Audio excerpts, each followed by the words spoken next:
Hello baby gangsters, this is Calvin, also known as Romer, and this is my first ever playthrough of Genshin Impact, and today we're going to be looking at the new banner. We're also going to be starting the Dirge of Bilkis, and today I'm probably not going to be wishing, I'm maybe not going to be wishing on today's banner, mostly just because I've been told the next banner there's a character that I have actually wanted for a while, and wanted to play as for a while, and also it's good to save up gems sometimes. We've wished on quite a few banners recently, and we've gotten so much thanks to our audience, and I definitely want to save up as much as I can for the next banner as well. But we'll see what happens, especially with the characters that we're looking at in today's episode.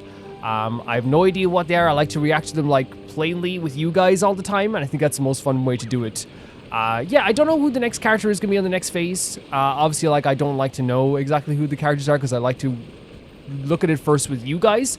I don't look at any of like the information that comes up. I don't search out the information. I'm wondering who it is, but I'm gonna like trust my audience. Before we go any further, I want to say thank you to Malcolm Hyundai for sending me a welcome. One of the nicest things ever, and I appreciate you so much. It's definitely going to be used for a character that we love down the line. And also, I will say that like I am fully aware that like the majority of my characters and my favorite characters that I own have come from unbelievable, generous supporters of this series. They really have, and I'm so appreciative all the time of how amazing everyone has been. We're so close to Fontaine now, guys, and we're so close to catching up, more than ever we're close to catching up to Genshin. This journey has been incredible. It's not over yet, and I hope you guys enjoyed the video. Malcolm, thank you so much for being so nice, and let's get into the video. Let's check out the banner. Holy hell, your hair, oh my god, Clay's on the banner. Your hair is so nice. So what's a Zealand? Zealand. Oh man. And it's a Geo character? I guess since this is another, yeah, with the colors, it's definitely another Natline character for sure. This girl looks like a beast. She looks like she could break my back. Like over her knee. like Bane. Oh. She looks so cool. Is that like the ears as well? We also have on the other side of things, Chiori, who was she on a banner before, or did I just recognize her from another banner maybe? I'm not quite sure. She might have been on a previous banner or maybe on some sort of like event thing or something. Because I definitely recognize her character from somewhere. What? Where's she from? Again, another really, really cool outfit. Two really freaking cool characters. Really cool characters. There's the weapons as well. We also have Kale, by the way. Dori and Candace is on. I didn't even notice for a second because I just saw Kale. But Candace is on the... This is like an unbelievably cool banner. Because now I'm thinking, like, do I want to get some constellations for Kale? Like, should we wish once on this just to see if we can get some constellations? But then it's like, I don't know, we're saving up gems for the next banner for sure. This is a really cool character. She just looks so strong. She looks like she literally could like throw me, you know? She looks super strong. We also have a wish on this banner that we can use right now. And we better get a debate club. If you don't, I'm gonna be so sad. Oh, very sad day. Yeah, so it's Chiori of Silken Clouds Woven, Forge Fire's Blessing. Two really cool looking characters. Let's go into the actual event area here. Wow, I can join the team? I have you as a character, and I have a bunch of constellations for you as well, Kachina. So this is the trial runs here. What's this? So this is like a, oh my god. Is that a 5-star? She looks so sick. What the hell? Oh my god, she looks so sick. She looks so sick. Okay. Let's try out Candace, actually.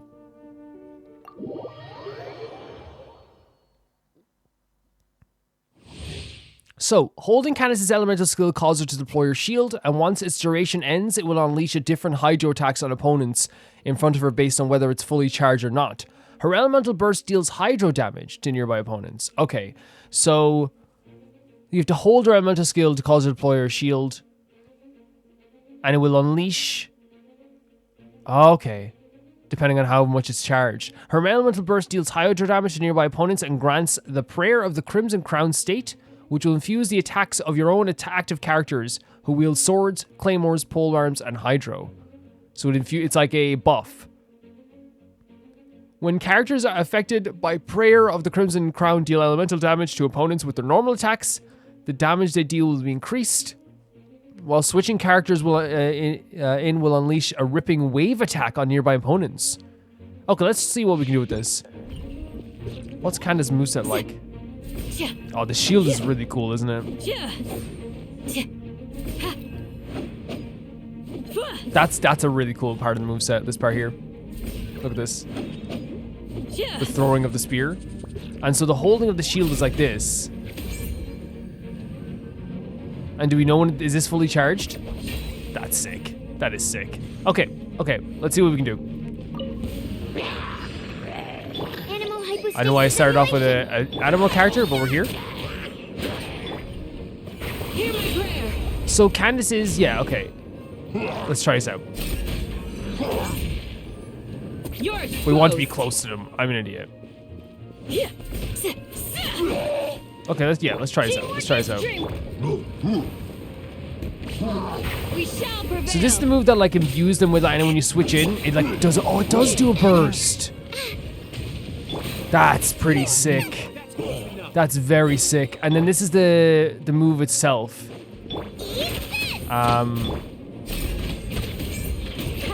Yeah, that's sick. That's really cool.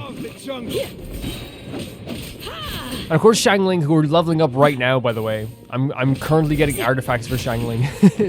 Is an unbelievably like cool character, and I think like she's been like the star of the trials, mostly, in this game. Just because every single trial we do, she's like there.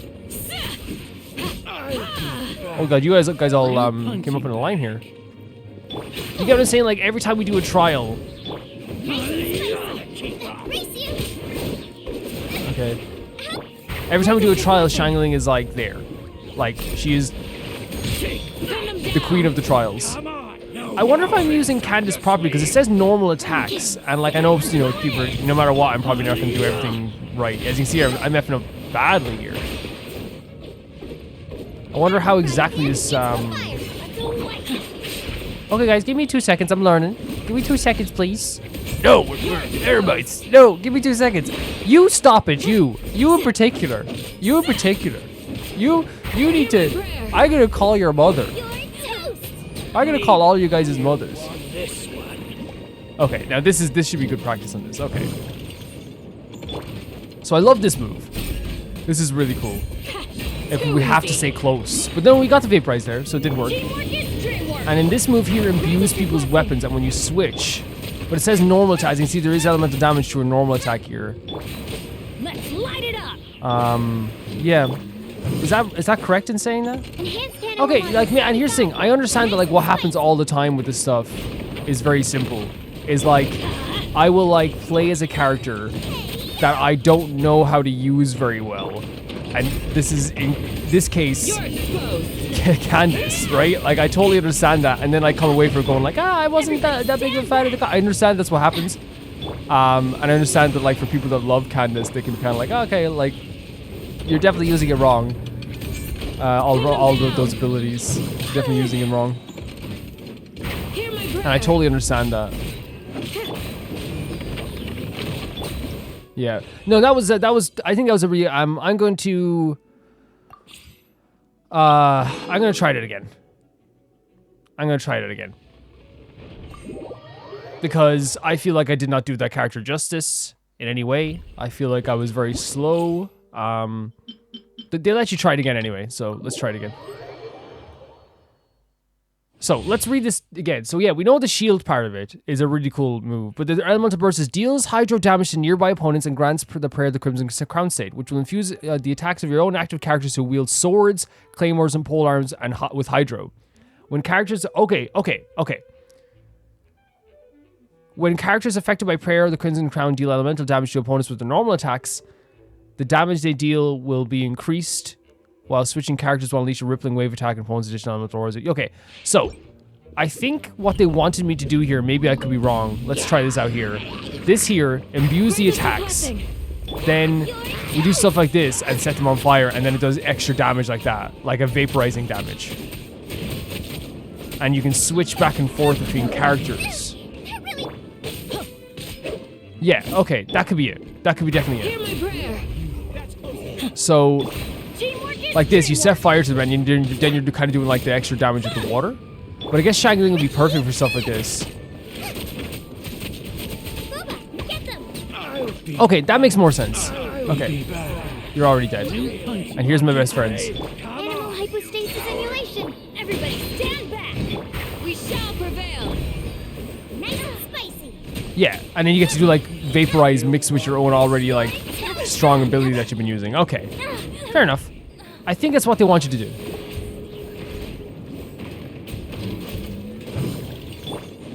Hear my prayer. Teamwork is strength. Swirl. Mark 2. See, I mean, so you get to do like a bunch of vaporizes. Yes. Okay, that makes perfect sense. So she's like an unbelievably like, she does a good attack, but like also like there's like a really cool support with what? There's a pretty cool support aspect in this as well. Get them. Nice. Okay, let's use this attack again. Too easy. Yeah. Okay, I'm happier with that time around than I was the first time around, for sure. Way happier. Let's then try Dori, who we have tried out before. I think we've played because we have Dori. The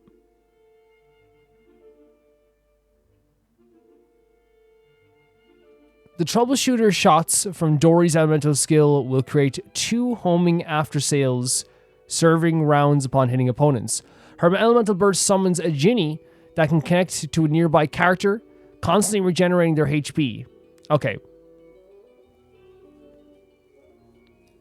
And her elemental burst summons a Jinni that can connect to nearby characters, constantly regenerating their HP and elemental damage. Well, additional. Okay, so that's very. It's two lines. So troubleshooter shots from Dori's elemental skill will create 2 homing after sales, service rounds upon hitting opponents, and it's healing and elemental energy, which is actually very cool. Let's try this out. Again, Shangling, the hero of these trials. So if we, so this is like the regeneration, and then and the Jinni, and this is after sales. I see it. Yeah, you can see it there. Look, it's genuinely like a thing on the field. That's good to know. That's super good to know. Let's spark things up a little.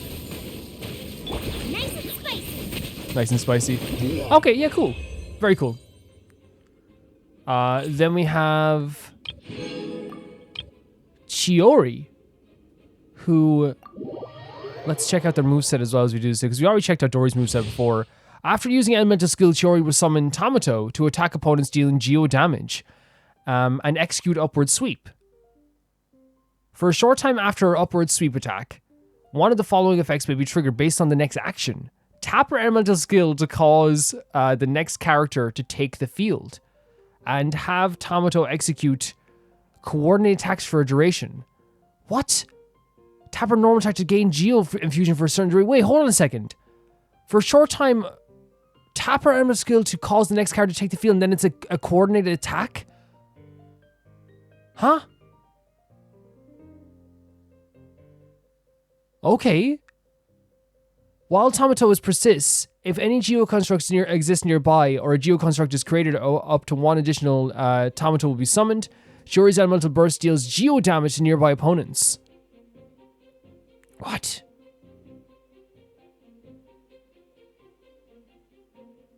I'm still stuck on the coordinate aspect.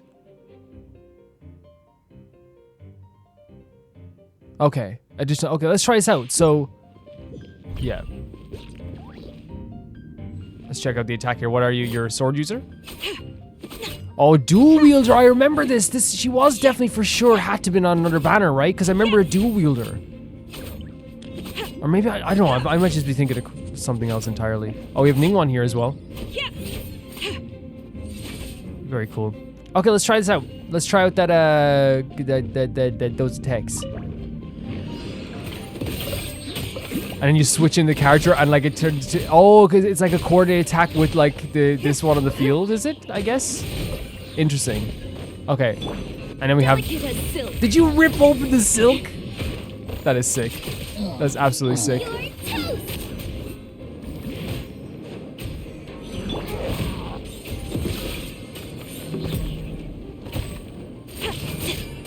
Yeah. No, she's a really fun character and like so. What the hell? You knew? You knew, buddy? Everybody You knew? We used to this move is so sick. We used to have a very like strict ideal about like enemies in trials and stuff like that, and like maybe doing enemy trials and things like this. But we've definitely changed our tone as it's come to like that, and it's mainly the reason is just it's just like you're gonna miss out on a lot because of that. Because I think like an enemy spoiler, it's like okay, look, like that's fine. Obviously, like it's cool to see new enemies, but we're gonna see them 1,000 times, like, and you get what I'm saying. It's different to me from like seeing a location sometimes or hearing music or things like this, and that's my perspective. That's my perspective. No one ever has to get it fully. Okay, awesome. And then there's like this beast of a character who honestly I'm not sure if we can like, again, because I'm trying to avoid Natlan spoilers for like locations, music, all this stuff. I'm not sure if we could even trial her out because she's actually so freaking sick. So yeah, Chiori, in my conclusion of using Chiori, like, and we probably used her before, but now maybe not nearly as well, because I just remember dual blades from somewhere. And if I'm, correct me if I'm wrong, like if I'm just thinking of a completely different game or something, because it's been so long, and we've done so many trials, she's actually like really fun. She's really fun. That swap in and coordinate attack is really, really cool too. Yeah, just a really cool looking character. Like, I imagine that, like, can we see her in the menu actually? Actually, that's actually not a bad idea. Is there a way to see her in the menu actually? So at least we can look in that character preview. There we go.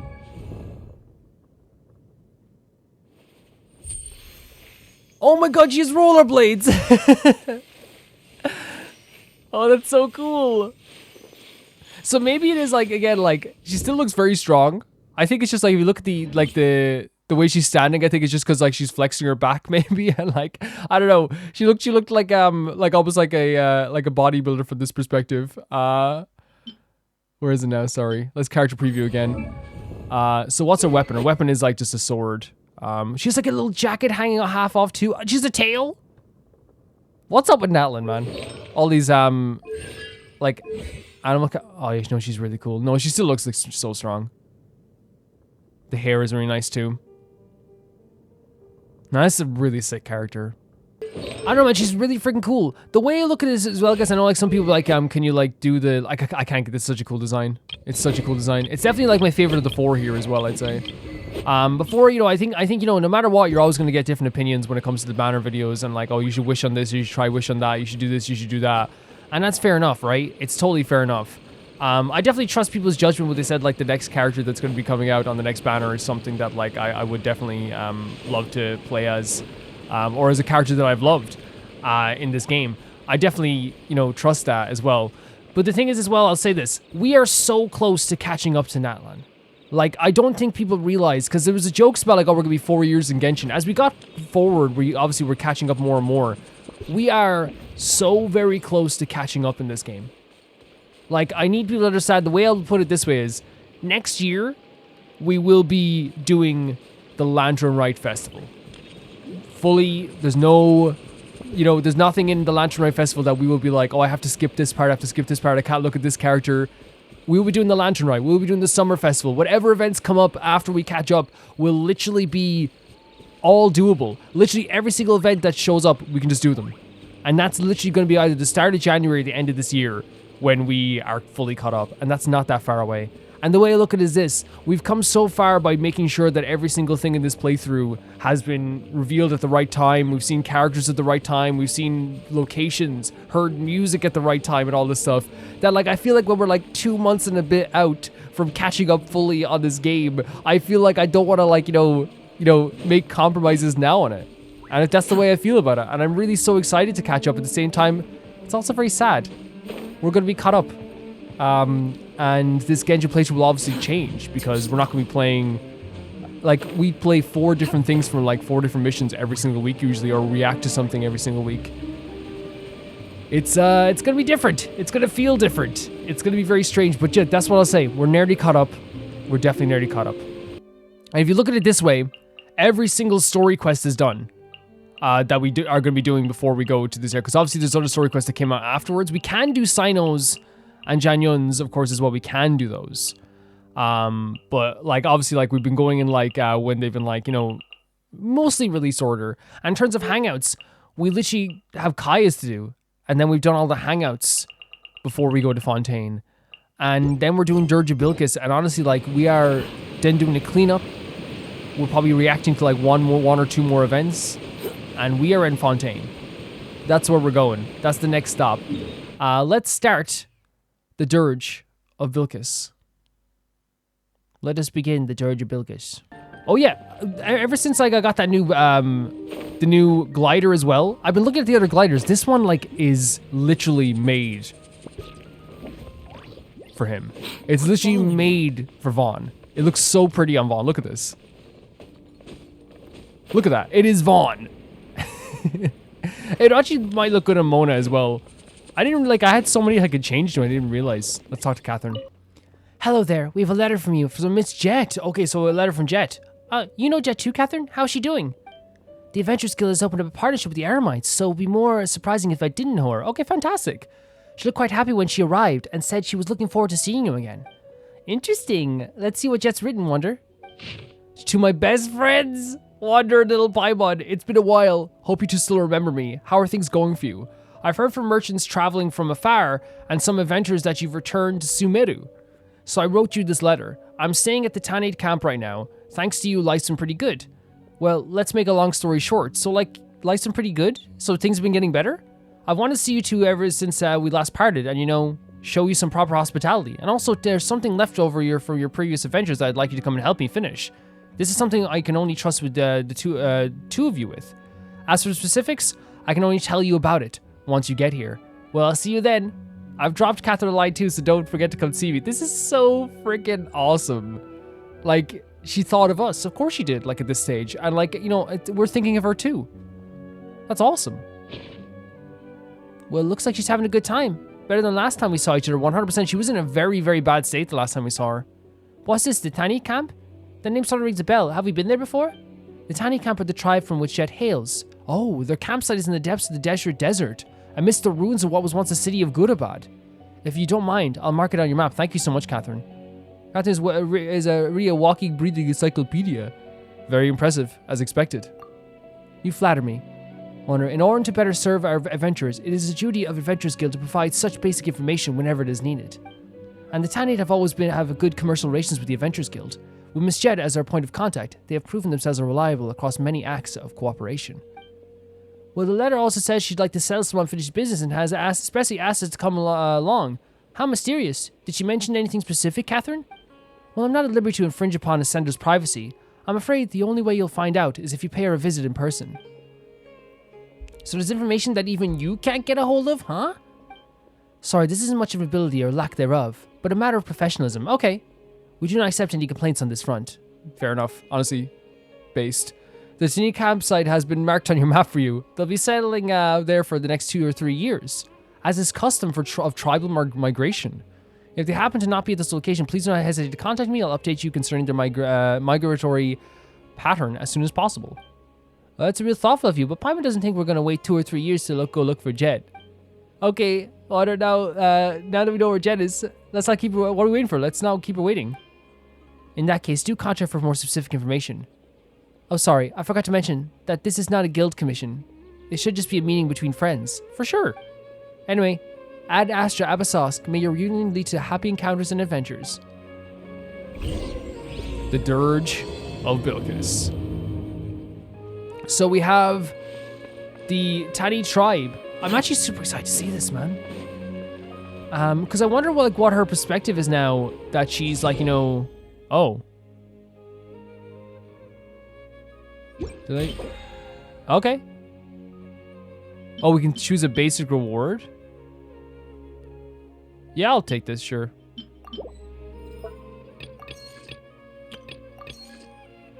Yeah, no, I wonder what mindset she's in right now. Wait, there's another quest right over here. So this is literally starting where, yeah. And we actually need this boss at some point, so we should go find this. That boss is for, Mika.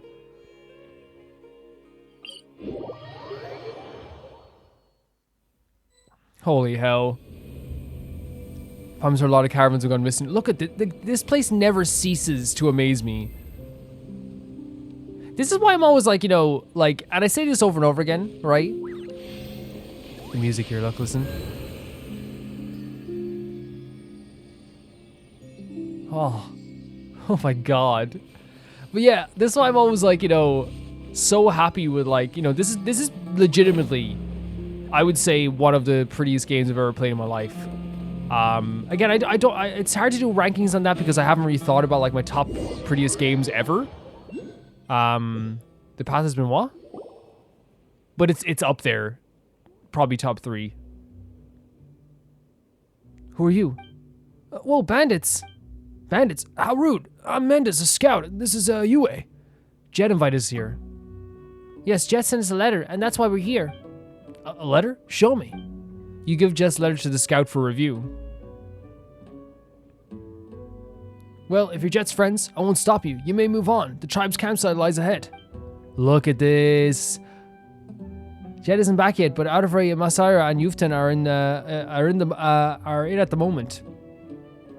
They're pretty friendly to outsiders. Don't hesitate to seek them out, but if you dare deceive us, you will find us quite unfriendly indeed.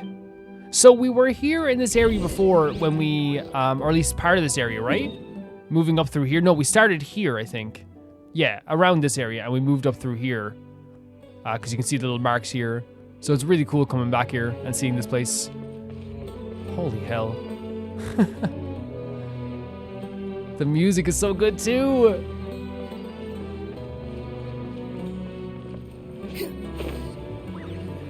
Let's take our little picture. The music's so good.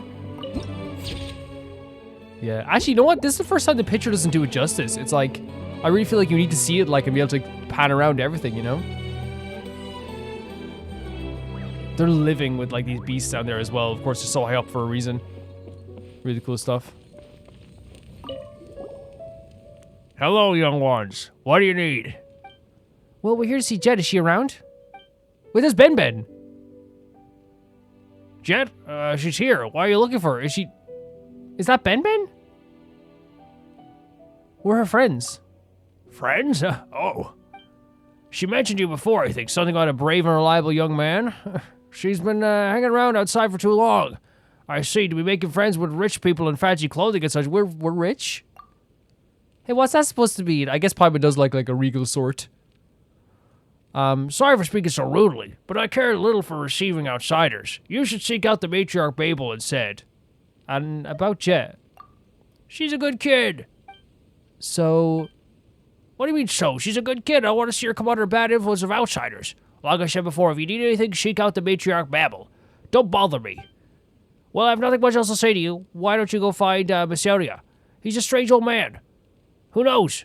Maybe you'll get a warmer welcome there. Is that not Ben?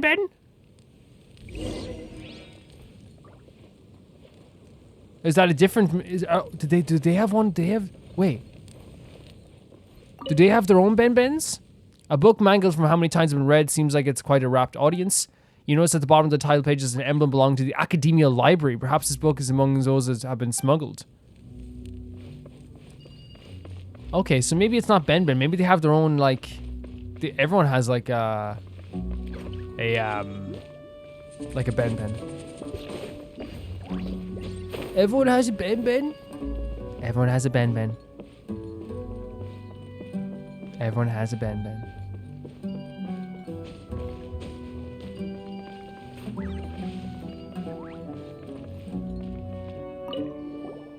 Oh, Wander, I presume?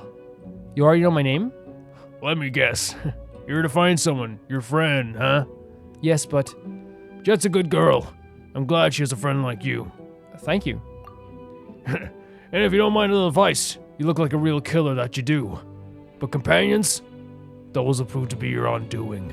Your fatal weakness. I don't understand what you're trying to say. So, like, well, this is kind of...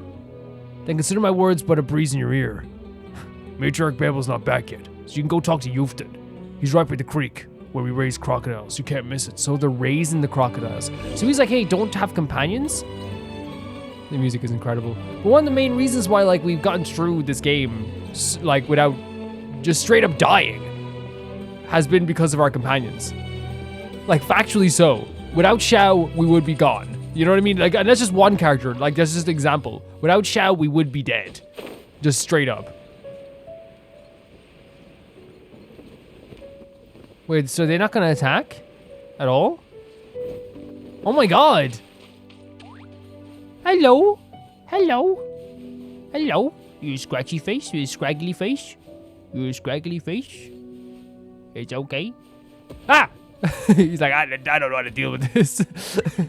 Scraggly face, you go, shut up. No, I wasn't, no, you know, I'm not some cute pet, I'm a crocodile. Okay, I'm sorry. Yeah, well, I'm going through this rock. This is my rock now. Oh my god, Yufton, did you just like... Canonically, Yufton said, I am the one raising the animals like a farm. I need a farm hat. I need a straw hat. Hello, stranger. What do you need? Hello, I'm Jet's friend. Oh, the matriarch told me about you. You're a good folk. If you're looking for Jet, she's still out. Please go meet Matriarch Babel first. She's been waiting for you for a long time. And about Jet. He's a good kid. And? She's made friends, is very happy, and talks a little like a little antelope. I'm very, very happy for her. It's getting busy up here. Matriarch Babel's returned. Okay, you should probably meet her. Probably don't keep her waiting too long. So we have to talk to me. So they keep like, I don't want to say fobbing us off, because that's probably not what's happening, but they're like, there is a general like thing of like, okay, go talk to this person, go talk to that person, go talk to this person. And it changes every single time we talk to someone. Who's this? I don't know what those outsiders want. It's not my fault. Please let me explain, Matriarch Babel. Who is this? The hair color and everything? Please give me one more chance, Matriarch, my lady. I'll prove my loyalty to the Tanit. Please believe me, I will gladly offer my life. What the hell? I did not expect like another like NPC design, you know? She who knocked your teeth out can also remove your tongue. Please don't, you're actually gonna do that? I don't understand. If you're willing to give your life for the Tanit, why are you still standing before me alive? And another thing, why did you address me as my lady? I don't speak the language of the Snowlands, and I do not care for sophistry of the so-called civilized world. There is no such thing as my lady here. Do enlighten me. Why makes you think I'm not family anymore? Oh, sorry, Babel. And do enlighten me. Why do you think I'm not your family anymore, but some lady? Your tongue is tainted with the outsider poison. Oh, outsider poison. Oh my god. The hair is really cool. Your mind stained by the gold. You cannot remain here. I shall speak no further. Lead him away. He was once one of us. So you know what to do. Wait, what? What does that mean? The weak man is taken away, leaving an uneasy silence. Okay, that means he's gone. That means he's gone. After a while, the crowd begins to disperse, making room for you to see the matriarch. I'm kind of scared. Just what happened? Whatever the sounded was scary. I'd hate to get on her bad side for sure. Oh, even the way she turned. My apologies, children. I was a little distracted. I forgot you were there. I'm terribly sorry that you had to see that I'm at fault. As the matriarch of the Tanit, I'd like to make amends. It's okay. It's okay. It's fine. No need. You know what? With the teeth and tongue stuff and all. Yeah, buy one guy's right. We were simply meting out punishment against a traitor. All the same, I'm sorry for giving you such a terrible first impression as matriarch. It's fine. Please don't hurt me. How about that? The city has its laws and the tribe has its rules. Please do not pay too much mind. Still scary. So you two are Wander and Paimon, yes? Jeht talks about you two a lot. Yeah, okay, that's really sweet. We came at her invitation. Doesn't seem like a good time, though. No need to be so polite. Indeed, I should say that you have impeccable timing. It was I who approved your invitation in the first place. That is how you got safely past the Tanit's hunting grounds. Oh, for real? So she proved this. Well, I do feel bad for saying this. I invited you to help with Jeht's with some unfinished business. Hunting grounds? Don't worry. We weren't trying to hunt you.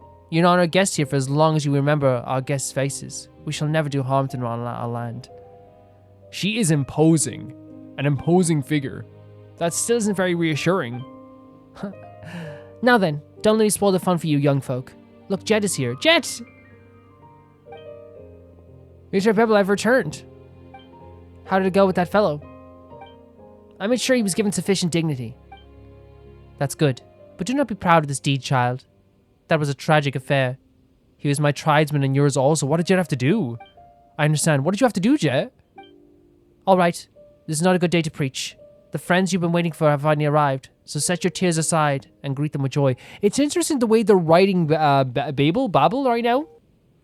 So it's interesting because while she still has a very imposing, like, presence, I really also feel like she here is like very like, it's like a mixture of terrifying and parental at the same time. Like, it's weird. Mr. Babel, what do you... Jeht, it's us! Long time no see. Hey, Jeht, we're here to see you. Wonder, I'm Paimon too, you really did come. Thank you, Matriarch Babel. I shouldn't have gotten mad at everyone about it. Wish you got mad about it? No, of course, I'm happy to see you all together. Whatever it is you want to see or do, I've already approved it. You can put your doubts to rest. A word of caution, however. The road ahead will be fraught with danger and intrigue, so be on your guard. Please stay safe. Matriarch Babel, Ozaric has sent me to deliver a message to you. Understood. If you'll excuse me, I have tribal affairs to attend to. I'll leave you young ones to catch up. Okay, so this is interesting. Thanks, so she got approval, but she was arguing with people about getting approval. Babel hurries away together with the messenger. Dad, you've changed a lot since we last saw you. Now, a lot of people might say, well, Calvin, it's just a week since you last saw her. But technically, in-game, the amount of times you wait, the amount of day-night cycles, like, it's probably been, like, you know, at least a month. You know, canonically in my world. Got a good eye, haven't you, Paimon? So what's different about me? You look a little more tanned. Okay. Mouthy as always, huh? You've matured. You've mellowed out. See, here's the thing. Like, I don't know, man. I don't know what I can say about both these answers here because... I guess, is he trying to say that she's less, like, bubbly and, like, jokey? Is that so? After all we've been through, one probably should mature. Even if it's just a little. Well, like, it's like almost being forced to mature. You lose your father. But, like, I hope that she still is, like, you know, a little bit, like... You know, I wouldn't want to lose her, like, entire, like... vibe. Wanda's right. You look like you've really come into your own. Really? I've just learned a lot of survival skills here. That's all. Been busy keeping myself alive, you know? Matriarch Babel has taken good care of me all this time. And I've helped her out with a lot of things. I'm grateful that she accepted me as a member of the tribe. And have you been doing well since we last met? Did you think I was pining after you like some lovesick maiden? Yeah, we've missed you. Hey, hang on a moment. Where'd you learn to say all that? That's the... And here I thought I was I get you to blush. So she's like, again, like, she is a little bit more serious, for sure. But that's kind of to be expected, especially on what she went through. I'm kidding. All the boys in tribe are like that, talking nonsense like this. It's annoying. They can't beat me anyway. So she was mimicking what they were saying in the tribe, I guess. Okay, that's fine. So I guess like what's happening here is that she's joined a tribe that is clearly a lot more tough, and a lot more. Well, we saw it. Like, what happened to that one guy who like felt like, you know, who was saying the wrong things and basically got like what I assume is like executed in some way. To be honest, it's been tough living, but we look out for each other and helping each other out so we can all survive. Okay. Still, the first days were rough, and I occasionally thought about the days when I was back my father would teach and protect me. I think I was used to find him annoying when he was around. Oh, Jeht. Yeah, that's always the way, isn't it? But the good old days won't put food on the table today. I made sure Babel and the rest of the Tanit have been taking good care of me, so it's better to look ahead. Okay. Since you've accepted me, I'm learning to make myself more useful to everyone. Anyway, let's not dally. I've got some errands to run, and since you're here, why not join me? Of course. Yeah, let's do it. Is that what you do with old friends? I mean, like, I don't mind. Sorry, people are just busy sometimes, you know? Let me think. Yuffie needs help feeding the crocodiles, so let's go there first. Okay, so we're going to see how, like, the tribe works, I guess. So we're gonna get to see how her jobs work here, and I guess how the tribe works, and like what you have to do on a day-to-day basis. That's pretty cool.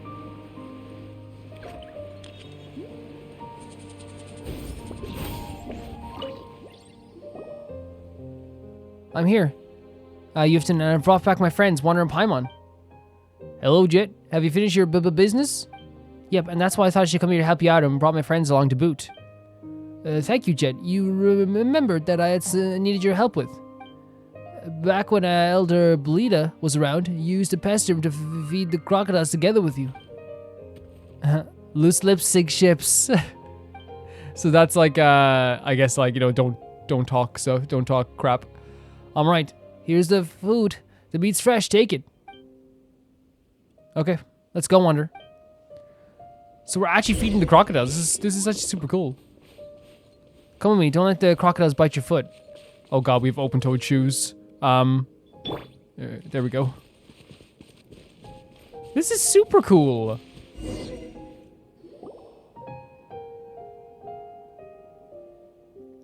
Feeding crocodiles is pretty easy. You drop the meat, they follow the scent, and they eat it themselves. By the way, your matriarch seems pretty fearsome. I mean, what happened just now? It's nothing. We were just dealing with a traitor, so a traitor to the tribe, okay. I tracked him through the desert for half a month before bringing him back alive. He was crafty and plenty fierce to boot. I had to knock some of his teeth out to subdue him. My hand still hurts. That sounds scary. It sounds rough. So be careful what you say around me in the future, eh, Paimon? Oh my god. Watch your teeth, Paimon. No, we wouldn't let anyone touch Paimon. She's obviously joking, yeah. Don't be so serious. We're all friends here. I'm just kidding. Yeah, no, we knew you were joking. Honestly. Unlike the rainforest, the crocodiles here are docile and much smaller. Yeah, they are very docile. They've sacrificed a lot to adapt to living in the desert.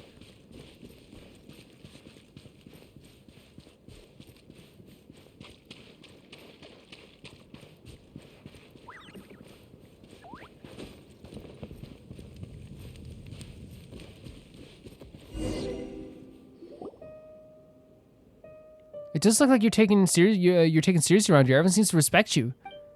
Well, here's the thing. Because of my previous experience with adventurers, I'm more perceptive about things that happen outside the tribe. So the matriarch decided that it would be my job to track down outsiders and punish the traitors to the tribe. Well, I think she's entrusted to work with you because she knows the outside world may be a little bit better. Since I wasn't born amongst the Tanit, it's okay for me to deal with the criminals in a more aggressive way. That's what the matriarch people told me. Although I don't really care. I'm not sure if this is a special privilege or proof of our arrangement. Well, I wasn't born here after all, and the Tanit tribe isn't a home I'm innately familiar with. I can only try my best to do everything well. As long as I put some roots down, I think I'll be fine. Isn't that exhausting? It's okay. I'm just trying to survive around here, and I've learned a lot too. Alright, I think they've eaten their fill. Let's go. So, with Jeht here, what I think is happening here as well, and I could be wrong, of course, we're just doing like a start of the conversation check-in, I guess. To me, what it seems like is that, you know, after her father was lost, you know, her father was lost in a journey to, you know, where they, you know, met some of his old tribesmen. And it's interesting to say that, like, you know, she is now the one that punishes traitors. When, oh, we have to talk with Houston again. When, you know, her father was considered a traitor in the last mission as well. So it's interesting to see that, like, that's the conversation we're having now with Jeht. And I wonder as well, is she just trying to find a place to be, so that, like, I don't know, so that she does feel like she belongs somewhere, you know? Have you finished yet? Yeah, I'm going to wash now. Your crocodile food stinks, smells of raw meat. Does that traitor blood smell worse? Oh my god. Not funny. Thank you, by the way. There's one more thing I want to ask of you. This cured crocodile meat, I promised to give after you previously. Pass it on to him for me, would you? Sure. I'll give your crocodile meat to Derifi, no problem. Hey, that was uncalled for. Smell you later. So I'm guessing he has a bit of a stammer?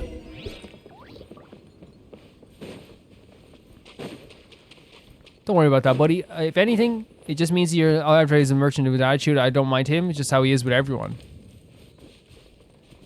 A lot of qualifiers when we're having conversations here. You know what I mean? It's like, oh, this person, don't mind this person, they're just this. Don't mind this person, they're just that. You know what I mean? A lot of qualifier, like, oh, it's just this if it's this. It's just this if it's that, you know? This person's this, don't mind that, they're this. There's the statues as well. This is so interesting, like this mission here. Stop fighting, you two! You're tribesmen! Give peace a chance. Give peace a chance. Not now. Not now. See? Wow. Not even Layla could stop them. I think they're trying to show us as well that like she is fitting in here, I guess, is what they're trying to show right now. Like she has her daily jobs, she has something that they feel like only she can do. Is that Ben? I'm here, Durfee. Oh, here to show off your new outsider friends? Sort of. By the way, here's the crocodile jerky from Yufton. Ah, thanks. You're so considerate. How'd you like that, Calvin? Me clapping. No worries. By the way, about Ben. It's Ben's broken. Oh, okay. Can you still fix it? It? Don't worry. It's nothing serious. I'll be able to get back to you in a couple of days. Okay then. I'll get going. Stay safe. So Ben's broken.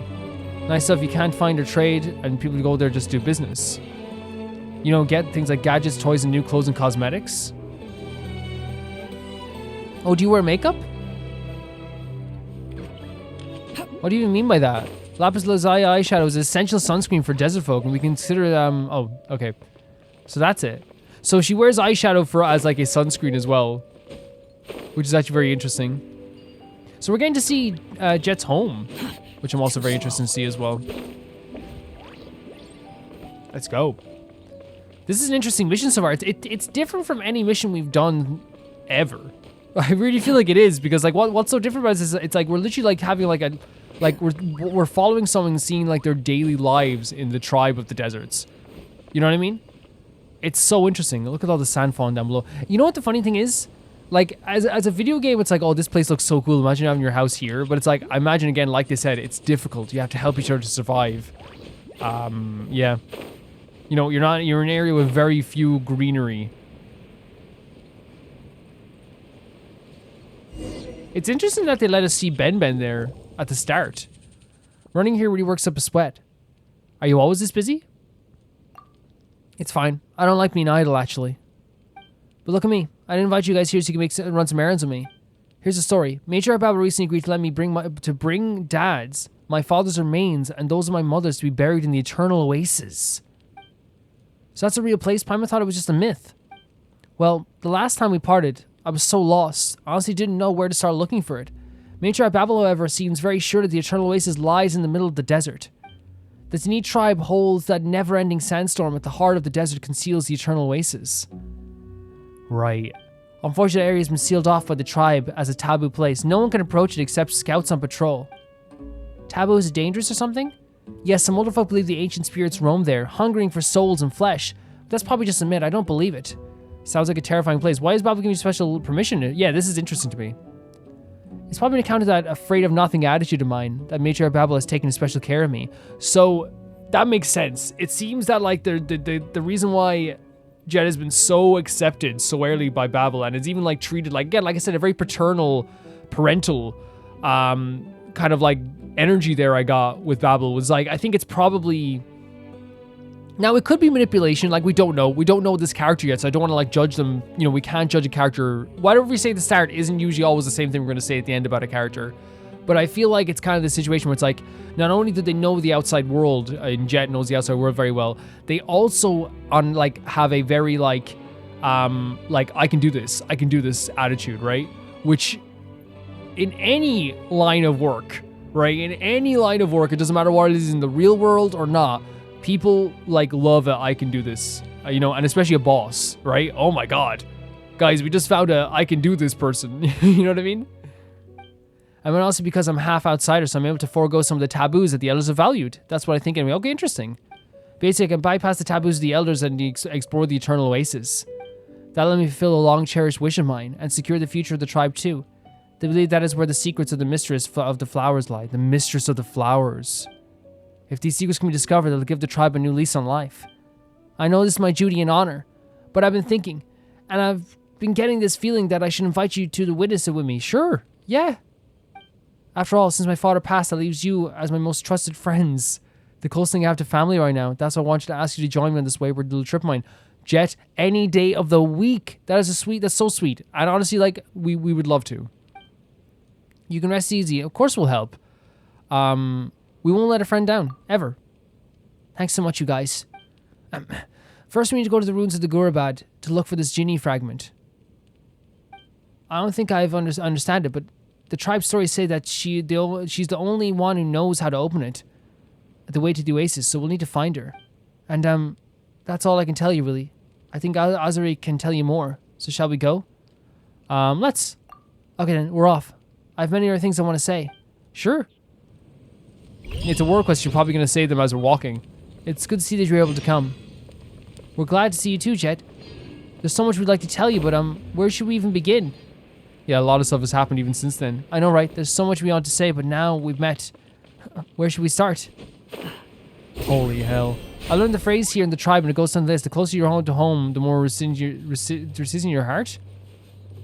Is the tribe also elegant? Yeah, they have a lot of great phrases, right? Holy, man, like, even like the colors here, like, that's terrifying, by the way. That cave down there, that's absolutely terrifying.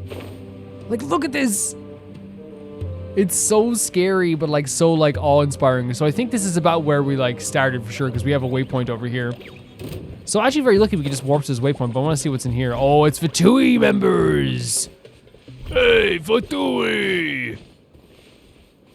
Well, if it isn't the Fatui, Fatui, smelly, ooey. You showed a lot of restraint there. I know, thank you. A lot of restraint there to not make a pooey joke. Yeah, I know. Thank you. Thank you so much. I could hear it coming and you wouldn't even make that joke. I know, thank you so much. I took a lot of restraint. You know what? You're alright. You guys are alright? No, you're not. Let's go. Not at all. Quit following me. Hey guys. Let's light it up. Like how you start. Storm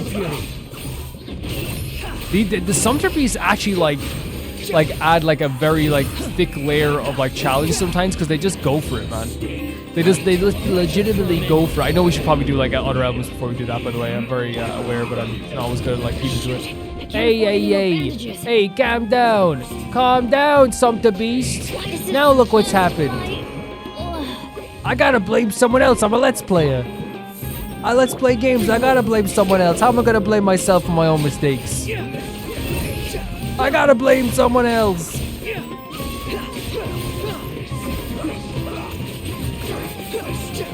Being a Let's Player 101. The game is good until I fail at it. Then it's poorly designed. Wow. That's, by the way, for people who like don't always get the humor sometimes. Well, of course you get it, it's a joke. Of course you get it, it's a joke. Like, we're doing it in stupid voice. But you know what I mean? Some people might actually think I actually feel it. Look at, I actually kind of think the animation for like when you don't get the actual thing is really cool. Like we don't get the 5-star animation. Yeah. That's not just, by the way, that's not just like a Let's Player thing. That's just like a video game fan thing. And it happens quite a bit where like I'll be watching like someone play a game on a stream or like on a Let's Play, and like the game is like the best thing ever. It's like the best thing they've ever played. And then like they fail a couple of times in it and they get frustrated, and all of a sudden the game is poorly designed. It's like, well, what happened to this beautiful game? I thought it wasn't I thought it was amazing. What happened?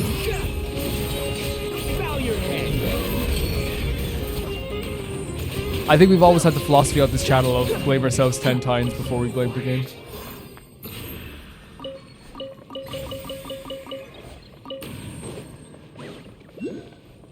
Okay, we got a nice common chest for this. We'll go back on the track now. We can actually just travel here. Oh, get the items over here too.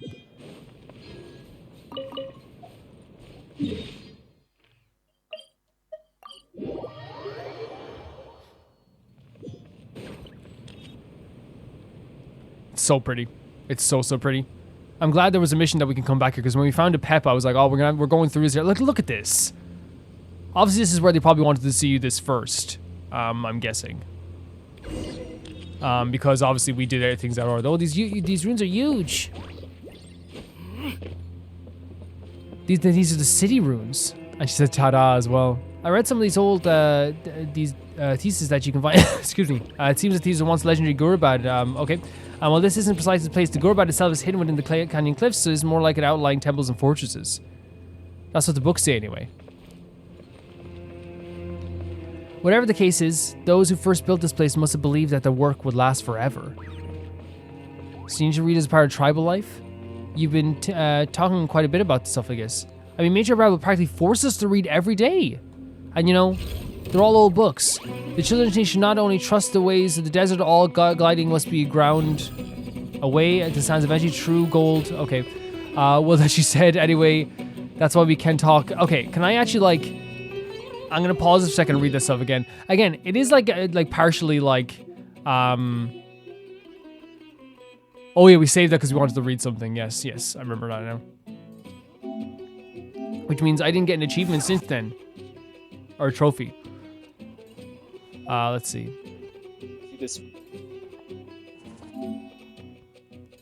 So, Gurubad itself is hidden within the canyon cliffs, so there are more outlying temples and fortresses. This isn't precise place. The Gurubad itself is hidden within the canyon cliffs. Shut up, Calvin. More like an outlying temples and This isn't probably... Yeah, okay. fortresses. That's what the books say anyway. That's what the books say anyway. Whatever the case, those who first built the place must have believed that their work would last forever. Something is. I mean, oh, here we go. Major Babel practically forces us to read every day, and you know, they're all old books, so it can't be helped. I mean, Major Babel practically forces us to read every day. Shut up, Calvin. And you know, Shut up. they're all old books. Shut up, you fool. The children should not only trust to the ways of the desert, all gilding must be ground away by the sands. Eventually, true gold is deeper in the roots in soil and spring. So, like, is that saying like that, like, treasures are not what's important? The true treasure is like what is like found in the sands? Well, that's what she said anyway. That's what we call fight. We also learn to farm and read and such. So Babel is like creating a tribe here, like, of like individuals that are also like learned, I guess is what we can say. Like, sorry I had to like stop to read this stuff, guys. Again, it is like a combination of like, I know like I'm not maybe fast enough at reading this stuff. So I do understand that, like, you know, it's kind of like we don't have our electro character. Yeah, but I want to make sure I'm getting like the lore about this tribe as well. Ain't that right? Bit of lore never heard of nobody. Not now. The wind rises.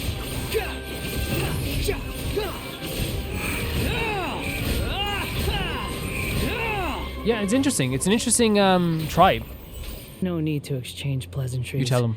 It's rather pathetic to force a conversation just to occupy silence. Yeah, it's interesting. I don't know. It's super interesting to learn about this tribe.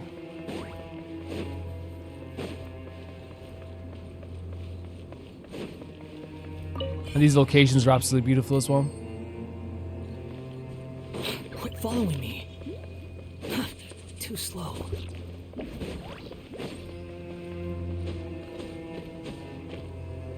Man. Are we gonna get to go inside? Oh. Oh, you're... One of these guys is on our side now. Looks so cool. You done, Azarik? You've bound your head up so tight that even Al-Ahmar himself would have trouble peeling your skin off.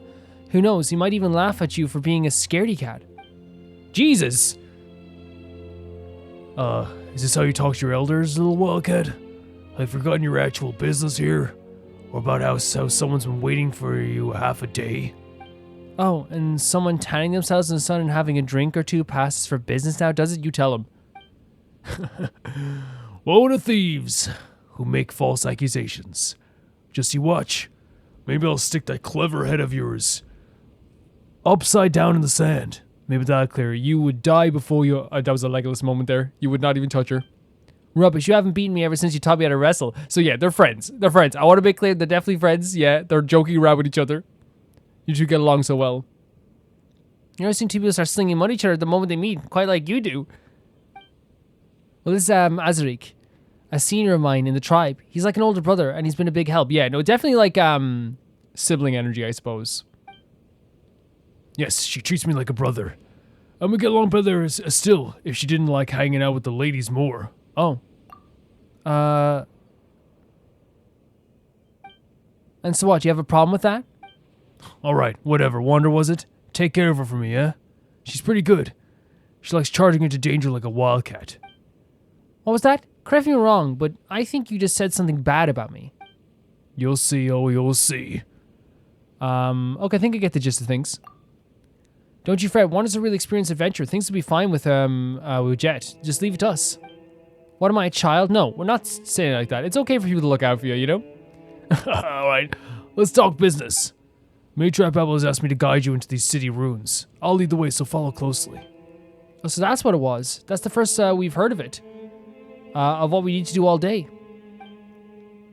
Well, it wasn't all that convenient to explain our objective back at the settlement. The matriarch believes the walls have ears. Our objective here is to find the fragment of the mother of Jinn. We need it in order to be accepted into the eternal oasis at the desert's heart. The Jinn were here for the familiars of the queen of all oases, so we'll naturally accept their presence. Their powers were also intended to create fertile lands amidst the barren sands. Okay. So, well, Matriarch Babel needs the aid of the Jinni to restore fertility to our tribe's soil, which will maintain the health of our herds. Also, this particular Jinni still maintains her intelligence, so we should be able to pass through the seals on the Eternal Oasis with her aid. Yep, what he said. Alright, to enter the ruins we need to handle these mysterious devices first. For example, this one seems to be able to blow sand away in a specific direction, although I'd call it something more akin to breaking a seal, really. Whatever the case, even though the method to unlock them has been lost, some trial and error on my part has shown that a heavy impact can change the direction it's facing, creating that rune's flow. That should rid us of annoying piles of sand. Interesting, okay. Exploration knowledge? Mysterious devices found within the ancient runes can generate energy and can ablate sand piles when unlocked. When attacked, one such device can change the direction in which projects this energy. Mysterious devices can be found within the ancient runes, can generate energy, and can ablate sand piles when unlocked. Okay. So you have to hit them? Quit following me.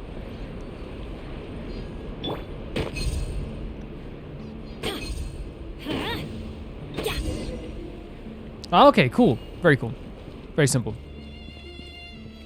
So, the conversation we just had there, by the way, there's an idea that, like, the queen of the oases, and this Jinni will be able to help us, like, open up the way to, not only find, excuse me, I keep coughing, guys, it's awful. Not only find a way to, you know, respect the remains of Jeht's mother and father, in this sense, but also at the same time, bring life back to the soil in the desert, which is like a big point of conversation about like the desert and how like it turned to sand and how like the nail came down. You know, we talked about how like with the in just the recent Roma Reacts, how like the idea that like the nail coming down into the sand, you know, could be considered in a lot of ways, you know, like a reaction to some things, and that could have then created like, you know, obviously it did create the way the desert is soiled now. So like maybe like there is like a dream of like creating more of, well, of course, like we said, more of a fertile land. It'd be easier if the grass was greener for a lot of places. You know, grass and soil creates food. It creates more stuff for animals to feed on, you know? So of course you'd want that. We'll know what to do next time we encounter this kind of device. Yeah, it's cool. Time to explore. Yeah, an interesting, like it is like a, you know, for people to be comfortable enough to say that stuff to each other, it is very, very interesting. Holy hell, what's that? Looks like a little robot in the middle of it, look. The way Benny always lands on the ground, though, it's like, I can't believe his knees are not shut. Oh my god, look at this place. Oh, wow. The temple's safe. I don't see any enemies, monsters, or dangerous devices. There's just this big thing. How interesting. According to the archaeological records left by the people who came before us, as well as a stone slate that Adurfi, Adurfi, is it Adurfi? got from within some ruins. The big object over here is the main device that keeps the Mother of Jinn sealed.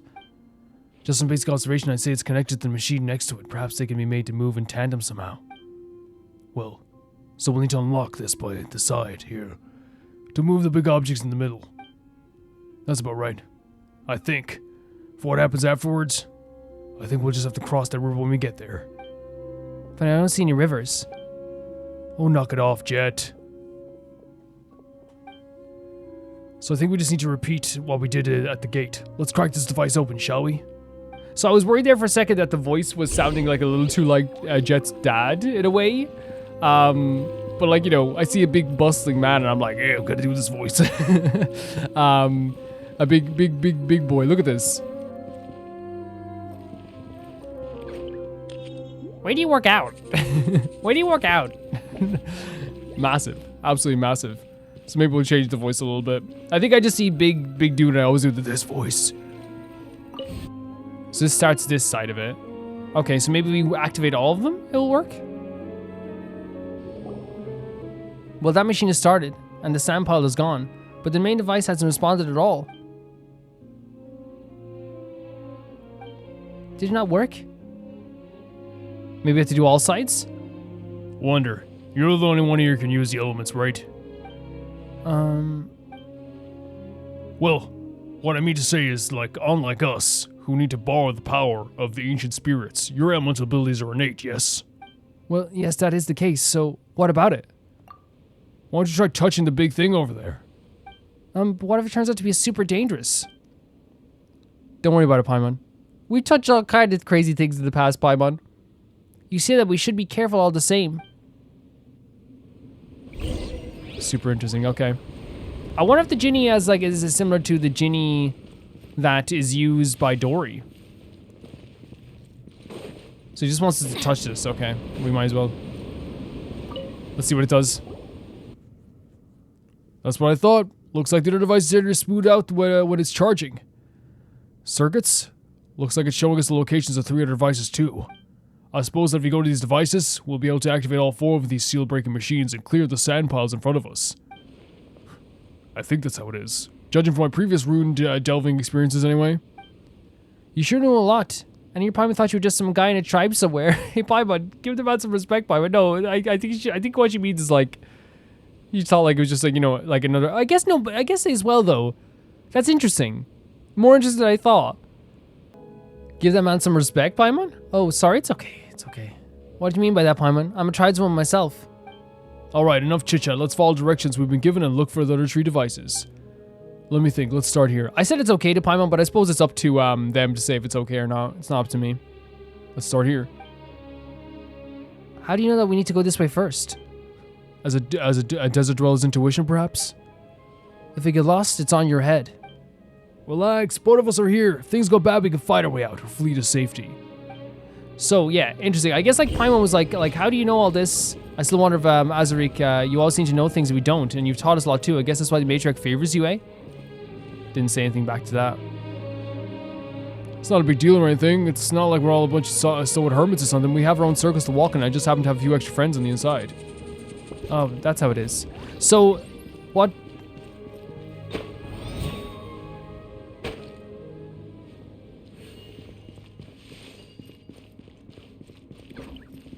These are actually very interesting devices. It's so crazy that we're like so far into Sumeru, and still we're getting a lot of this stuff here, you know? But I want, oh, maybe we have to switch it around from this.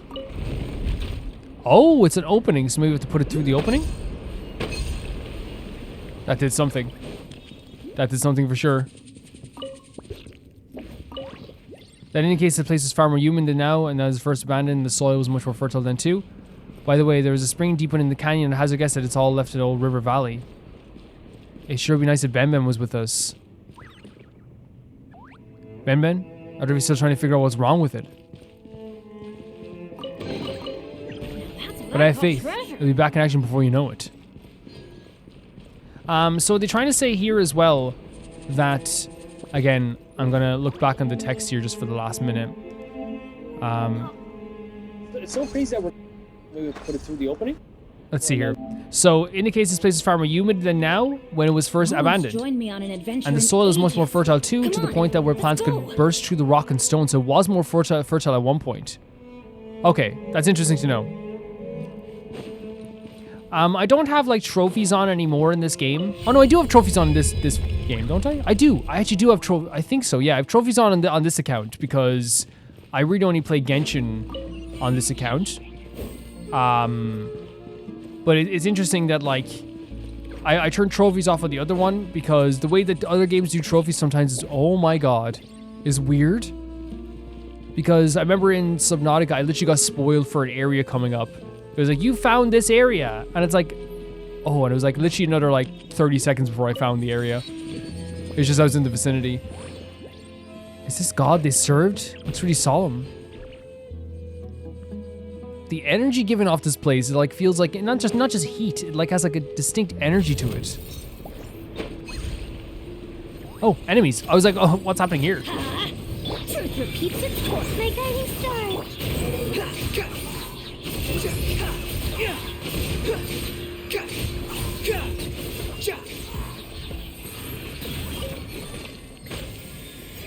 There's another one of these things as well.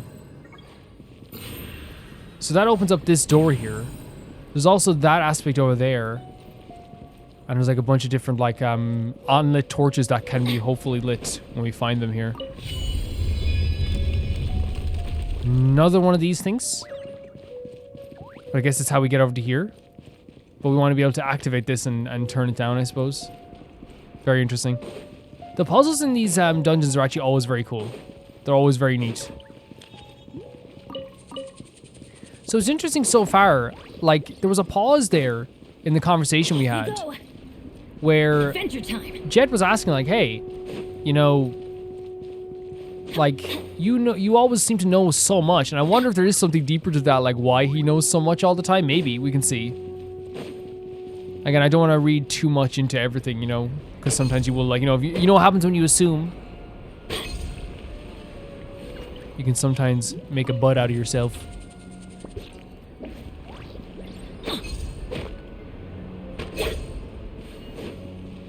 You know what I mean? I don't want to like assume like they just, you know, I guess because we played this game and sometimes the worst can happen, you sometimes assume the worst. But you don't want to assume right away just in case. Adventure time. So then we have this over here. What did this do? Okay, close the door. Are we trapped? But it opens this one. Alright, that's one device done and dusted. The door we came through is sealed. We're going to have to find another way through.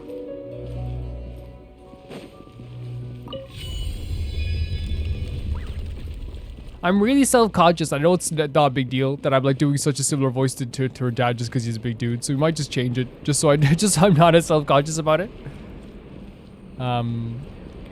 Because I tried to change it, but I'm like, wait, maybe that sounds a lot deeper. Because we do a lot of World Quest voices, and I love doing it. It's so much fun. Oh my god, wait, what the hell? Every new place we come in here is just like so beautifully designed. With the light shining through with the bird up there. What is that? Have we fought the... I think we have. But I just don't recognize as easily as maybe I should. It's terrifying! Holy hell! Oh my god! I think oh! No, we have not fought this before, okay. Consecrated red vulture, a scavenger bird that was warped and transformed by its consumption of the body of the mighty life form. During combat, it will enter the powerful phagocytic form, and some of its attacks will unleash phagocytic energy blocks.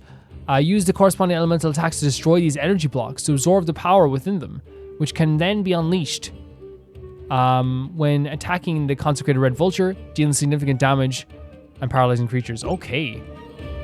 Holy hell. I know I did that one first, but we did it.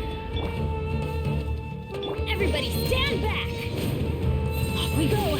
Oh my god. The night is cold. Squall and fury. This thing has a defense like a mother Effort. Oh my god.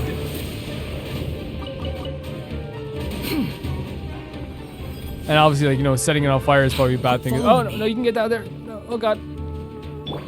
My guiding star. We need electricity to... No, come on. Okay. The wind rises.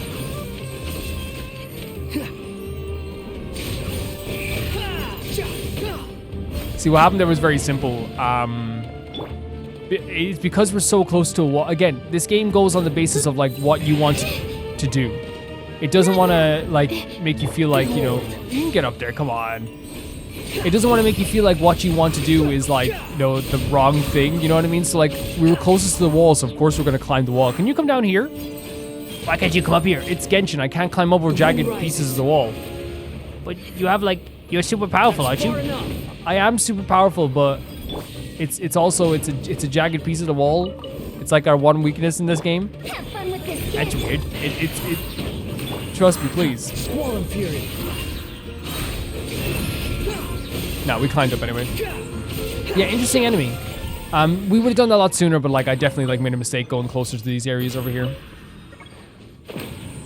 Little cracks in the freaking floor as well. And it's down below we have to go.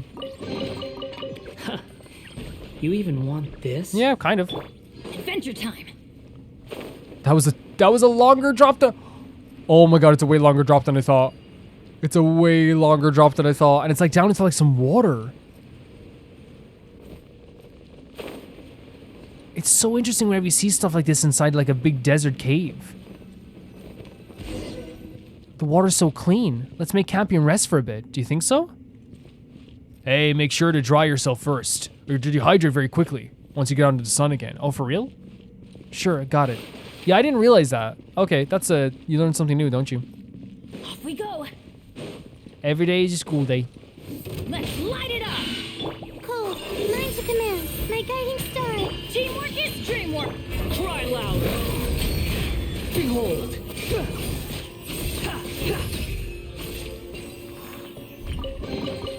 Take it and have fun. Man, the desert, and again, like the lighting in the desert areas too, and like he's like holding up like a dendro, orichalcos too. This is sick. Super sick. It can't, like, judging like by like what happened with Golden Slumber, I can't imagine that like Dirge of Bilkis, which is technically I believe like I guess you could call it a sequel. What the hell are these? A sequel mission to Golden Slumber? I'm hoping and praying that the ending of this is happier than the first ending. I'm hoping that, like, eventually, at least, Jeht will be happy. You know what I mean? And it seems like Jeht has found people that, like, you know, she feels kind of, like, useful. Maybe, like, she feels like she's found the companionship. She talked about how she missed us as well a lot. So I'm imagining that, like, you know, what she's been missing is also us. And, like, of course, her father as well. And she's, of course, going to be constantly thinking about him.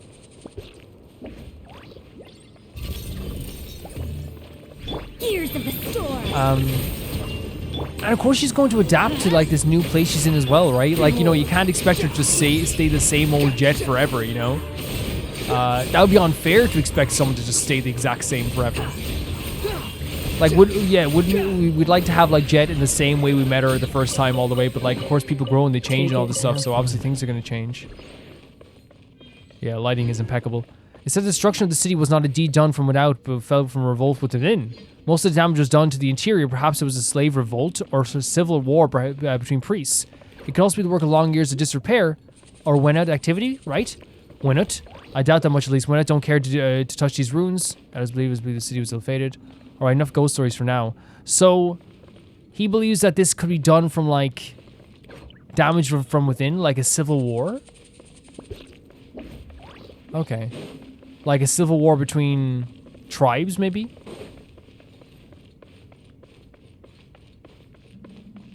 Now, I wonder if the damage done, like some of it has to be done over time as well, right?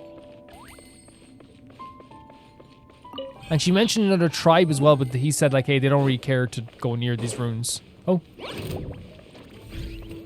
You know, so maybe that's not it at all. Stand back. Unsightly insects. The wind rises.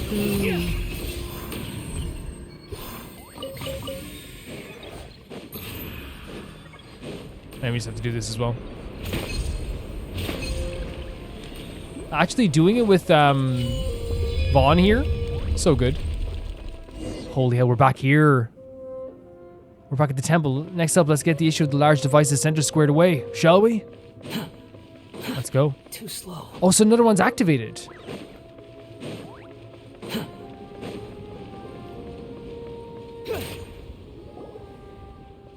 A lot of the ruined areas we've encountered on the way show signs of man-made damage. There might have been unrest or even war. So, okay, it's man-made damage. So I guess I'm not smart enough to know the difference sometimes. I'm no researcher, so I can't really read any pattern in these markings. But I doubt that the fate of this temple was a peaceful one. The books say that Gurabad was destroyed with searing fire and the great anger of the Jinn. The Jinn? Perhaps, but it looks more like the work of a mob, soldiers, but even tradespeople like us, but who knows? So it's not just like this spiritual power that destroyed it. But we can think about it later. I think this big guy here is more of a pressing concern, no? Indeed, perhaps the other chambers are all structured like this one. Let's look around again, shall we? Alright, I'll mark our path. This is a really fun dungeon. Mark? Paimon didn't see you do that. We use scented oils from the Waynod larva, planting it to mark the path we must tread.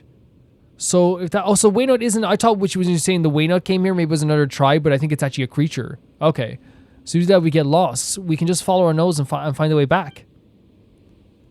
Now if you know that our wildcat nose is very sharp, we hunters wouldn't get very far without it. So I want to like look back on what they said here because I feel like, you know, again, I'm sorry that I keep looking back on this World Quest stuff, but then when they mentioned the Waynod, like I think maybe I probably like read it too fast and that's what I thought. No, it was up here, wasn't it? Yeah, it was up here. Stay the exact. So where was the mention of the Waynod activity? Right. So this is what, again, this is what, you know, reading stuff so fast is. I thought Waynod could be the name of another tribe. It's actually like a creature of some kind. Yeah, that's my bad. That's definitely my bad. Stop saying all this stuff, Azarik. That's why you block it. Stop bullying your little wildcat. Look, yeah, no, yeah.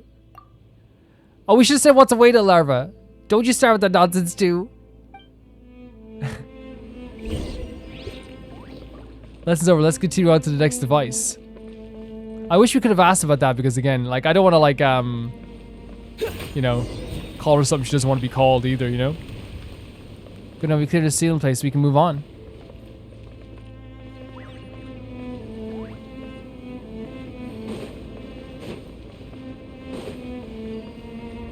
So is this just another part of like, yeah, going through here now? But now we can activate this too. Interesting. Okay, so I'm guessing we have to do all four then as well. Let's check it all out.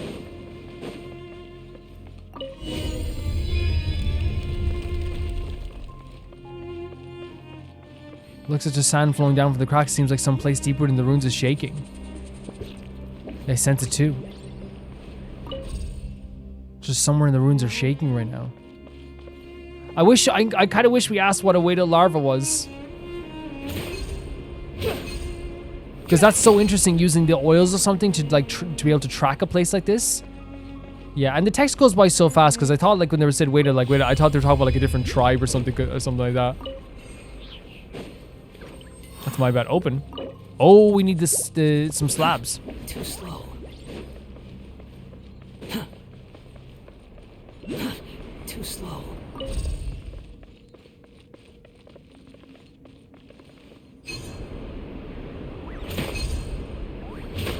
And that puts down this, which lets activate this, which lets us open the door.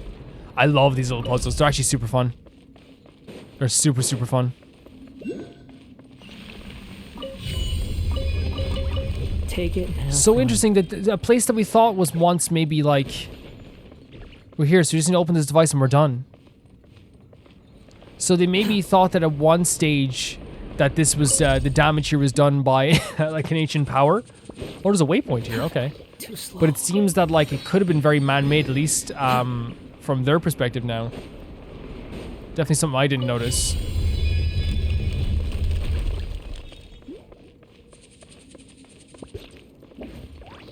I'm going to do the other side as well. Too slow.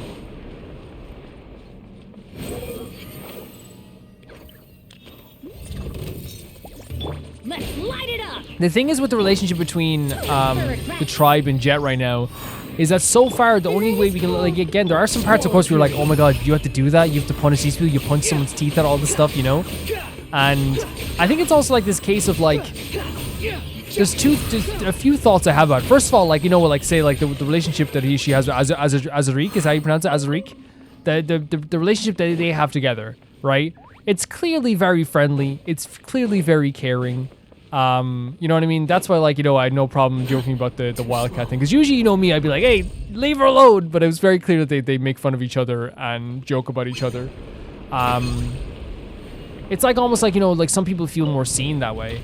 I know people who like feel roasting is like their love language, and not in a bad way. That sounds bad, but you know, like did anyone know what I mean? It's like, you know, when people are able to like make fun of your, like, in a very playful way, like your quirks and stuff. Like they know your quirks. It's almost like, oh my god, like you know me. You know, not in a mean way, by the way. I think there's a difference between like every time you like just every time you go to describe something, you start with the words, well, basically. And someone laughs about that, and you're like, oh my god, I do that. Yes, I do that. And there's a difference with that and being like, I noticed that, like, you always take an extra cupcake every time. You know, it's way different. It's way different. Nice, it's open. It's more playful and fun. So these advice are leading to return to the main temple of your alternative routes? Yeah. And I love it. It's really, really cool. If that makes sense. So that's what I think what it is. It's like, it's almost like, you know, that's how they see, you know, that's how friends see each other sometimes. It's through roasting each other. And we've all had friends who, like, we constantly roast each other in very nice ways. Obviously, like, you know, if it ever goes too far, something should be said. But obviously that's up to the person creating those, you know, those jokes and stuff. And taking and receiving those jokes. To understand that. But also I feel like the relationship there is like, it's scary in one sense. Oh, look at the destruction of this place. It collapsed walls and huge hole in the ground. Disasters and degradation. Even gods cannot save the temple built on top of quicksand. That's an interesting way to put it as well. Like even gods can't help this place. But yeah, but at the same time it's like she's learning a lot. And she cares about the people there. She has a routine. So it's like, okay, like there's a good aspect to this too. And also, like, from the outside perspective of someone who's not from this tribe, it'd be very easy for me to come into like their tribe and be like, that's wrong, that's silly, why are you doing it that way, who would do that, why would you do that, you know what I mean? Because like, of course, like for us it's like, well, you punched his teeth out, you did, oh my god, what's happening? But like, it's very easy for us and people who like have very comfortably lived on the other side of the wall for the past 2 months. You know what I mean? Like, and we have experienced life in the desert too. But you know what I mean? Like, we always go back to, you know, life beyond the wall. So it's like obviously very different from us. Like we grew up in a different place. So it would be so easy for us to be like, that's silly. What you're doing here. This tribe is silly. But it's like maybe like, you know, they found ways to survive. They said, you know, Jeht even talked about it. It's rough living out here. If everyone doesn't work together. Things is super. Look at this like area here. Like, and there's more and more water the deeper we get, which would make sense why there's like a lot of like fungus growing. But then again, I'm not like a scientist, so maybe people know if there's fungus that like grow in the heat a lot as well, which there probably is. You know, I'm no fungalologist, for being honest with ourselves here. Not now. That's a fun video idea. Calvin becomes a fungal. I don't know what that's called. I'm like, again, if someone like is someone who works with like funguses and science and stuff like this, like don't let me like make fun of that term. I just don't know what it's called. Swollen fury. I'm going in. So if you are someone who works with that, I didn't mean to make a joke out of it. You know what I mean? Obviously, like, you know me, I just say words sometimes. To me, all sciences are pretty freaking interesting when it comes to like stuff like that, like, you know. Too slow. Funguses like are very scary though as well. Like obviously the fungus in this game are like really cute, but like I think in real life, like, you know, some funguses can be absolutely terrifying. Quit following me. Flip. Okay.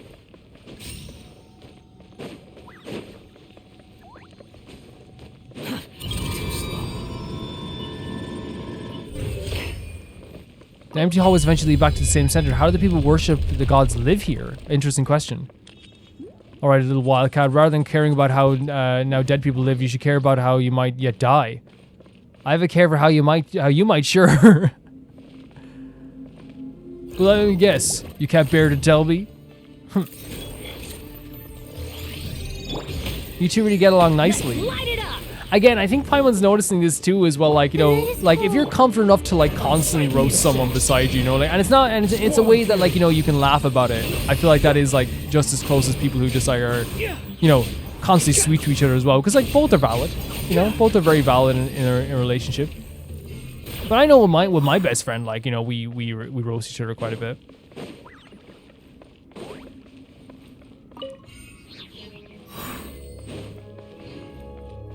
Whoa. Ceiling here. We're back here again. Let's activate the next device. This is a fun temple to go through. It's so fun to go through.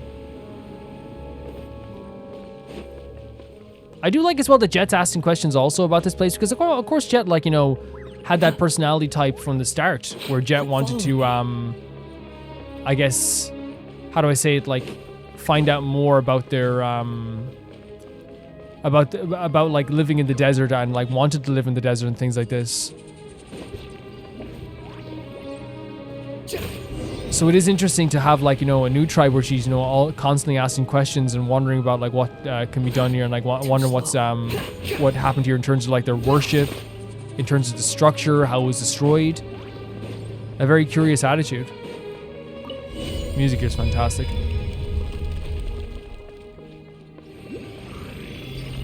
The way they always appear, they're like, oh, hey. It's me, by the way. Have fun with this gift. The wind rises. The damage that, like, our C6 Farazan does with Vaughn is insane. Like, every time I do it, it never ceases to amaze me. So you can move this somehow. I don't know. Oh, to activate this down here. The temple is said to have been the first built by the vassal king named Orzmad in remembrance of the god of King Alamar. Both he and his god were buried in this desert. But for us desert people, this is an inescapable fate. We come to the soil and return to the sand. It's a simple matter of being born and dying. So this is a conversation we know about as well. Every time we destroy someone from the Eremite, or from the Eremites, or from like a mercenary from the desert, they always like return to the sand. You see it, like, it's not like obviously like this is where we have to go, by the way. It's not like a death in terms of like what we would see it. It's like literally a return to the sand. And I guess they're not dead, because people tell me they're not dead, right? They don't die, because we don't kill people. I canonically in this game, my character does. No. But it's interesting having like, you know, someone who came here like worshipped King Jeht, or built these places in worship of King Jeht. And I'm wondering if that's like also symbolized by the statues around here too, like the followers of King Jeht. Records. Oh, I didn't even see this the first time. Oh no, we didn't get part 1. To my dear friend Merak, 3 times has Haberius requested that funds be sent out in the name of alleviating the situation in disaster-stricken areas and repairing the oases. So that's not oasis, oasis? Yeah, irrigation system. And has indeed made ado about it. Though perhaps not our goodwill, I fear. The priest's calculations indicate that such a motion would add much unnecessary burden upon the treasury without any concrete benefit or return. This person is of mean birth and has no backing in the Council of Nobles. Only by the request of His Majesty, Parvzervan, that he quell rebellions, he has attained the high rank. So there was rebellions. And now he asks for gold and silks, ruin honest folks, and rouses the rabble. Truly does he hold us nobles in contempt. So maybe there was a rebellion against nobles? We are but humble subjects who serve our great king, out of the nobility handed down by us, by our forebears. How can we hand our hard-earned fortunes over to these indolent louts, and rogues. Is not the protection of one's property the most basic of rights? So it sounds like here the more common folk were rising up together to fight back against maybe nobles.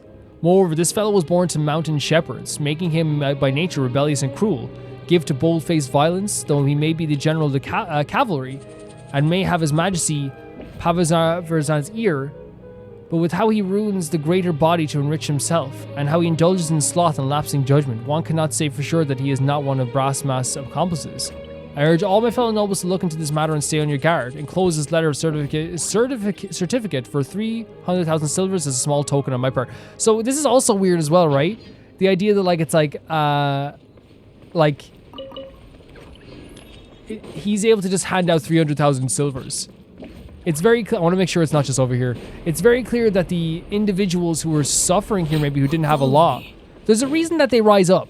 Let's just say this right now. There's a reason there are rebellions from more of the poorer folk, I guess. There's a reason that there's a rebellion from people that don't have a law. It's because they're probably suffering. You know what I mean?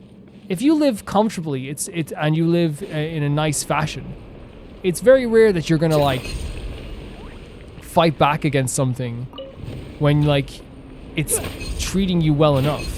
You know what I mean? It's not like this normal occurrence. Okay, I'm being treated so well here. I'm living such a good life. I'm gonna fight back. It doesn't really happen. So I wonder what was happening with nobles. Again, at the end of that, there was very clearly put that there as well. The nobles were like, here's 300,000 silvers as a token. You can just put silvers in as a token, by the way. You're doing okay. You're doing more than okay. I love these little puzzles. They're awesome. The architecture in this place, yeah, is beautiful too. It's so pretty. But we know this already. Can we activate this? Whoa. Yeah, these statues here. This is the place. And there's another waypoint here as well if you want to warp out of here. My guiding stars. Off we go. Behold. And in fairness though as well, Vaughn just does incredible damage. Regardless. That's without, you know, Farazan. And this is with Farazan. But now he's disappeared, so take this. Know your place. I saw you were doing a little tutorial. I didn't want to give you that satisfaction. Yeah, I just wanted to show off the different damages. Yeah, no satisfaction for me. Fair enough. You do you. So we can lock this waypoint here as well. So we need to somehow activate this. I wonder. And there's also that thing down there too. So this is... Okay, let's check. Well, we have this here. So let's start by activating this behind it. Does that look like a... No, I thought it was going to be a falling elevator. Oh, it is, kind of. Okay. Oh my god. The wind rises. There's another piece of information. Is this the third one? Fourth? Where's the third one? Did I miss out on it? To the Council of Nobles, the self-assembly facilities for the military constructs have been sufficiently placed within the temples. The palace, the orchard, the Parazia water supply storage areas, and other key sites. The threshold of King Desert's temple have been modified to serve as an assembly practice site to better meet the construct's needs and to facilitate quick assembly. So these constructs here, the production of Jinn fragment-infused weaponry in constructs has been expanded further, while the hiring of mortal troops has not been decreased. We must draw manpower for military use from the areas that pose a security risk. Cut off any contact they might have with the rebels, and provide suitable training and living conditions such that any identification with the insurgency may be eliminated. Right. So maybe, and if I'm reading this wrong, they want to start getting military manpower from the machines and the constructs rather than people, so they can cut off any contact with a potential insurgencies or anyone who has the let's see, security risk, cut off any contact that they might, yeah. We must draw manpower for military use from areas that pose a security risk. Oh, wait. We must draw manpower for military use from areas that pose a security risk. Cut off any contact they might have. Oh, no, no, no. It's taking people of mortal troops and cutting them off from the rebels so they can't even get the idea of becoming a rebel. Is that what we're getting at with this? I think that's it. Okay, let's see if we can find the first one around here. The device has been activated too. Or the second one. So there was a rebellion down here. It must be around here somewhere, right? Because we found the second one on the way here. Right? Come on, show up here. Quit following me. Show up here, come on. Because it's really interesting, man. Like, I really want to learn more about it. But what we can gather, there was like an insurgence, there was a rebellion against nobles here. And a civil war, I guess, in King Desert's followers. I suppose you could see it that way too. Maybe it's, wait, did we, oh, we already opened the door so we can't go back? Maybe if we activate this, we might be able to go back that way? And it might open up the force field? Maybe.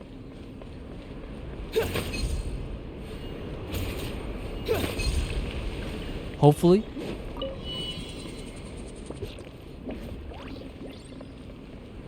Man, wait.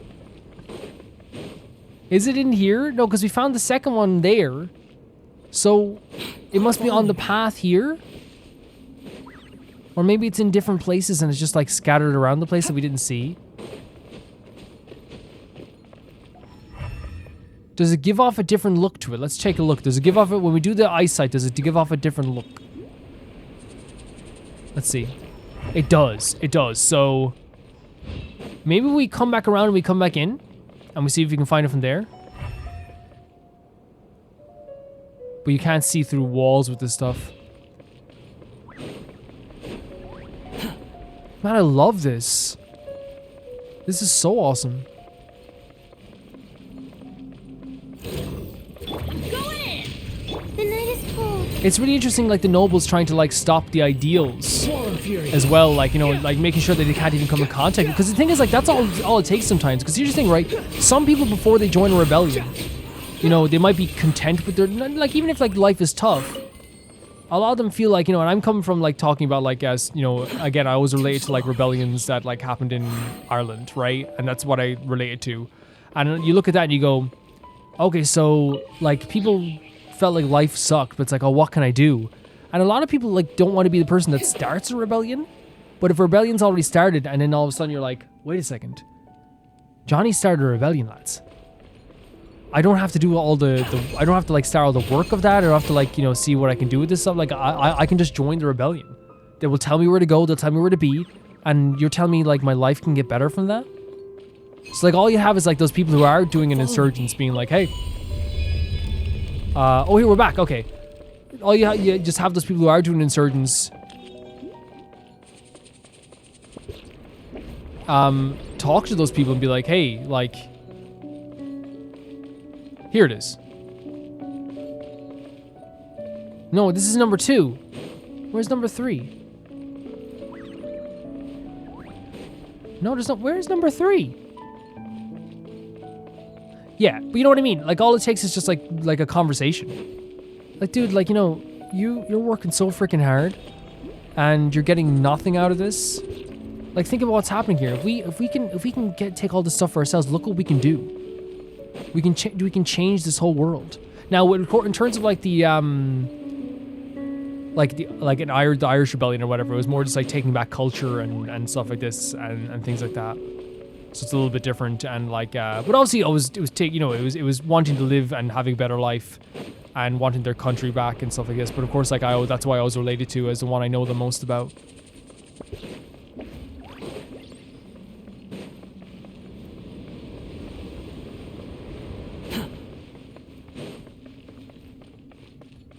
So this is the last one. Interesting. Now we can touch the central device again and see what happens. I'm excited to see this. Let me see. Okay, so we entered through here, right? This is where we entered in from. Do you think I could do a quick run around and see? It's like I'm with my friends here. Hey guys, I'm just gonna do a quick run around, check from some lore. Oh, okay, dude, we gotta go to the party. No, I'm gonna check. I'll be 2 seconds. I'll be 2 seconds away. Okay, just hurry up. There it is. We found it right away. Awesome. Well, it's in this. Of course, it's in the place that we didn't look. Gears of the storm. Like, My guiding star. isn't that like an old like joke? It's like, it's always, that's the thing you're looking for is always in the last place you look. And it's like, yeah, well, of course, it's not gonna be the first place you look. You know. No matter what, wherever you find something, it's always the last place you look. You know. So what number is this, lore? Take it now. 1. Here's 1. To Lord Hybris, General of the Cavalry, after much deliberation, the Council of Nobles decided to reject your request for funding. It is apparent that the shrinking of the local oases and degradation of irrigation facilities has no impact on the overall agriculture production. That any negative consequences can be resolved via the self-regulating nature of long-term commercial and industrial operations. Considering the long-term state of poverty and rebellion in Punjab, and the increased activity of adherence to the brass mask, the Treasury believes that any sort of monetary reward, industrial or commercial investment will prove futile, and indeed will damage the interests of the nobility. So any more money will damage the nobility and the interests of the nobility. Do recall, Sir General, that the noble estates are the pillars of the nation. Oh my god, your duty is to put all these rebels and heretics down with an iron fist and spur the people onto hard work and prosperity, not to arbitrarily request funding with which to aid the indolent and insurgent. In the name of His Majesty, Farvazarazan, the spirit of victory, the Council Nobles once again hereby transfer 30 riot control constructs. There it is. And 400 weapons of various types, swords, spears, and crossbows among them, infused with Jinn fragments to you, General. So they're using the Jinn fragments to infuse this stuff. So I wonder if like the constructs here are infused with those Jinn fragments. But what he's saying here is that there was already a rebellion starting because what's been happening with the irrigation facilities means that the agricultural production and all this stuff is just gone. I mean, that's what Babel was saying. We want to like improve our agriculture. The negative consequences that happen here is that you have less food. There's more unrest. And it's hard to see that from the perspective. If you ever watched like Game of Thrones, or if you ever watched like House of the Dragon, there's a scene in House of the Dragon season 2, for example, where someone comes up and is like, "I need my goats back, man. Like I can't live without my goats." And the king's like, "Oh yeah, take the goats back." And then the guy, you know, the king's hand is like, hold on a second, sire." You know, obviously that's like, I don't want to say anything more because I don't want to spoil anything, you know. I'll make sure to like put like House of the Dragon spoilers for a second there on the screen. I'll even write it down right now. But yeah, it's like this thing of like, you can make a lot of things go away by extending olive branches in some cases. You can make a lot of people happier by extending olive branches that are actually realistic, you know, olive branches. And in this case, what's happened is that if they did help with the irrigation system and the water facilities that they had in this desert oasis and these desert areas, that would have been easy. Like, again, look what their solution is. Let's fight more. And then we saw in later notes, it's like, no, please squash this. Please squash this. If you decided to make the effort to help with this irrigation, help with the agriculture, it goes such a long way. They clearly wanted here. And look, and then this lord here, the general of the cavalry, was like, yo, like, I know what can solve this. If we literally fix their irrigation system, and also we fix their agriculture system so they actually have food and a way to make money and a way to make a living, then things might change. Oh my god. And like, it's here you see that the shrinking of the local oases and degradation of irrigation has no impact. Of course it does. Are you saying irrigation facilities have no impact on agriculture? This was not even a cope. This was like trying to lie straight through their teeth here. This was straight up lying through their freaking teeth in a way to like, and again, you saw it in the end of the writing. It does not reflect the interests of the nobles. Absolute dirt. Absolute dirt. Okay, let's go back through these areas real quick and I'll find the second one. This is like some of the most, I love this type of lore. I love it so much. Let's go back through and try to find the second one. Second one. Over here. Man, that's so crazy like that. Like, again, it's like, wait, did we not get this last time? We didn't get this. How did we get this? Oh, the different torches. Yeah. How do we activate these again?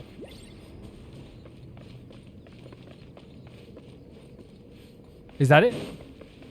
No. Is it around here somewhere?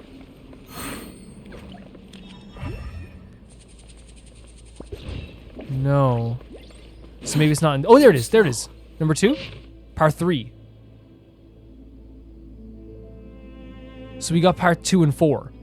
His Majesty Parvizan, the Spirit of Victory, has been lax and late in the practice of his faith in King Deseret. The temples and the carvings have not been maintained in some time. Wait, so they stopped maintaining these areas. As previously believed that the shrinking oasis and deterioration of a harvest and the rise of the Brass Mask heresy, so Brass Mask must be the rebellion, all find their roots in the lapse of faith. Failing in one's faith is tantamount to the failure of morality, and moral rots leads nations to chaos. We urge the High Priest to remonstrate with His Majesty in time. So, this person believes that the temples being unkempt is what's leading to this heresy in their eyes. As for the dissatisfied citizenry, the clergies of all levels should spare more time and effort to teach them to love their neighbor and help maintain order rather than pursue these baseless fantasies to prevent the stirring of trouble from nothing of the destabilization of society. Oh my god, I want to swear so hard. This is so manipulative, and like it's like they want like all the clergy to go down into the common folk area and be like, yo guys, like, have faith. Do you believe in King Deseret? You know what I mean? And so manipulative in this sense. These baseless fantasies. Factually so, the majority of successful rebellions have been called fantasies. They have. They've been called baseless fantasies. And again, I'm using the one in Ireland that was everyone thought was just a baseless fantasy. And then after, like, you know, the big moment in history with the you know, in 1916, it was changed where everyone kind of like started to believe in it in some way. And you know, you have Yeats writing, you know, a terrible beauty is born. So yeah, most rebellions are seen as fantasies before they start, just factually so. Most of the content in the middle has either become blurred or is missing altogether. Okay, King Deseret no longer answers the cries of the High Priest. This bodes ill. Queen Shirin has ceased to be at court, and His Majesty Parvizan does not ask after whereabouts. Perhaps the folk's tale of the Demon Queen may yet be true, or perhaps it may be possible to exaggerate that title and turn folk gossip to better ends, such as suppressing the spread of the Brass Mask heresy. The Brass Mask seems to be the name of the rebellion. Following me. That's what it seems to be. Now here's the thing. That they have done such a good job with this. They really have. They've done such a good job with this, and I appreciate it so much.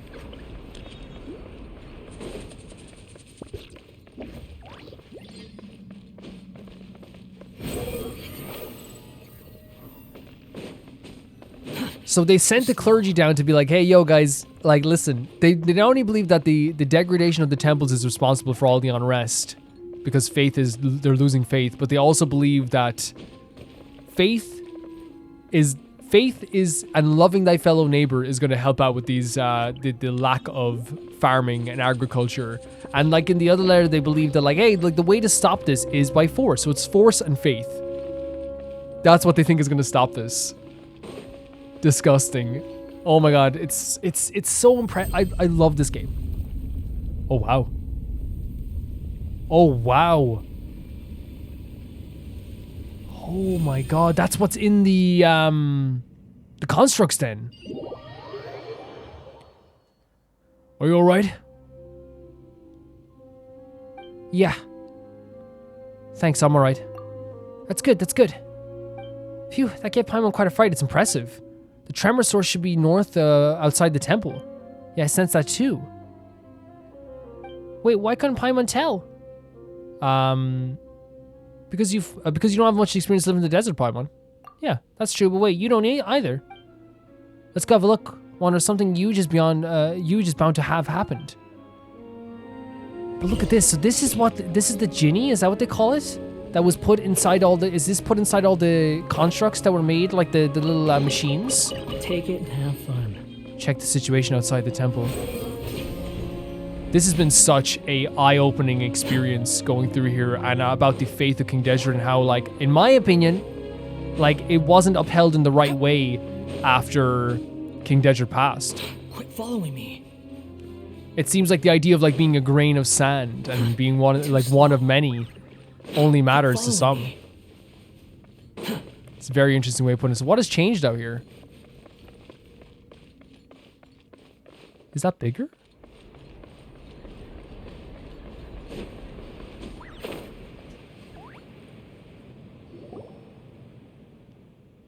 Have a look at this. The sand retreated. The sand's gone? So this was beneath the desert all the while. That's right, more ruins. A plaza with sides seemingly equal length and a new door is opened on the opposite cliff. Is that our destination? That's for you to explore, I fear. Aren't you coming with us? I'm sorry, but Matriarch Babel only asked me to open the way for you. You'll have to embark on the rest of your road yourself. I trust you can protect your friends, right, Jeht? Oh, that's such a sweet way of putting it. You know, it's not, hey, you can protect Jeht. It's, you can protect your friends. So stop with that. What are you, my dad? I know, stay safe while you're heading back, you hear me? Of course. Want to take care of Jeht as well. That's so sweet. It's like, hey, take care of each other. Why is Azuri just up and leaving on like this? He's going deeper into the ruins. He got an order. He got an order. He finished his order. I wouldn't want to go against Babel's orders either. He's gone as deep as he wants to go, I think. Oh, these ruins are cursed. Oh, it's a taboo place. Yes. Yes, I forgot about that. And the tribe's quite sensitive about that sort of thing. But since I count as a half outsider, I've got no qualms about going further. Anyway, you can't expect it to let you guys down. I did ask to help you find the oasis thingamajiggy anyway, right? Here with you to the end. Thanks.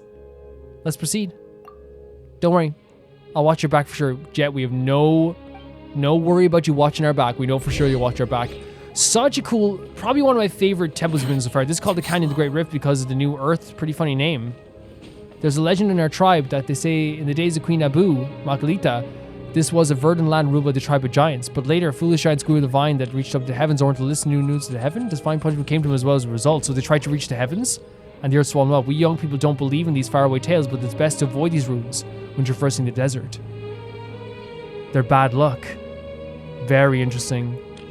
So after all, we walk with death whenever we walk through the desert under such conditions. You know, it's better to stay safe than sorry about these superstitions. That's why Azurite didn't want to go in way earlier, right? That's right, but I'm half an outsider, so it's fine. Interesting. So, like, I think that like the perspective we're having here is that like, I wonder. First of all, I wonder if that's something to do with something to do with the demon queen they mentioned as well. The idea of the demon queen, maybe. It's a really cool area. Look what they created down here. Like, again, this game is just full of surprises. Like constantly full of surprises. This was one of my favorite temples to explore. I would say my favorite area in the desert to explore as well. Like, just so freaking cool. So much lore. The puzzles were like absolutely... Again, it's like one of those things where it's like, I probably could find stuff in other temples that I found more fun. Like in individual parts where it'd be lore or something like that. But I really feel like... But I'm like, no. But I'm like, the lore in here is my favorite lore we've read so far. Favorite information we've read so far in these temples. I mean, in the desert temples we've gone into. And it's like also like some of the most fun puzzles we've had as well. And we're here with Jeht too, so it's all exciting. Man, like whenever we fall, it's like a big worry, but like I'm wondering what like is going to be actually in this. Go to the ruins opposite the square, by the way. That's exactly what it is. Just go to the ruins opposite the square.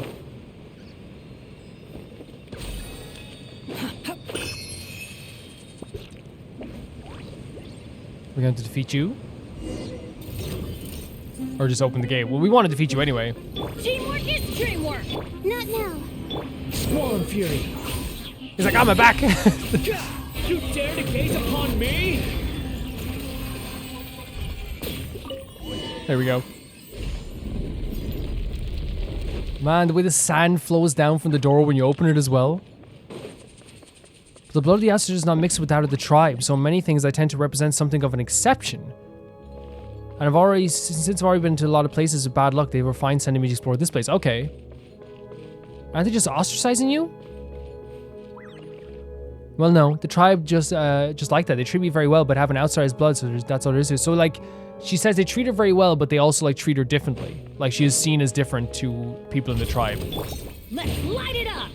Have fun with this gift. My guiding star. Behold.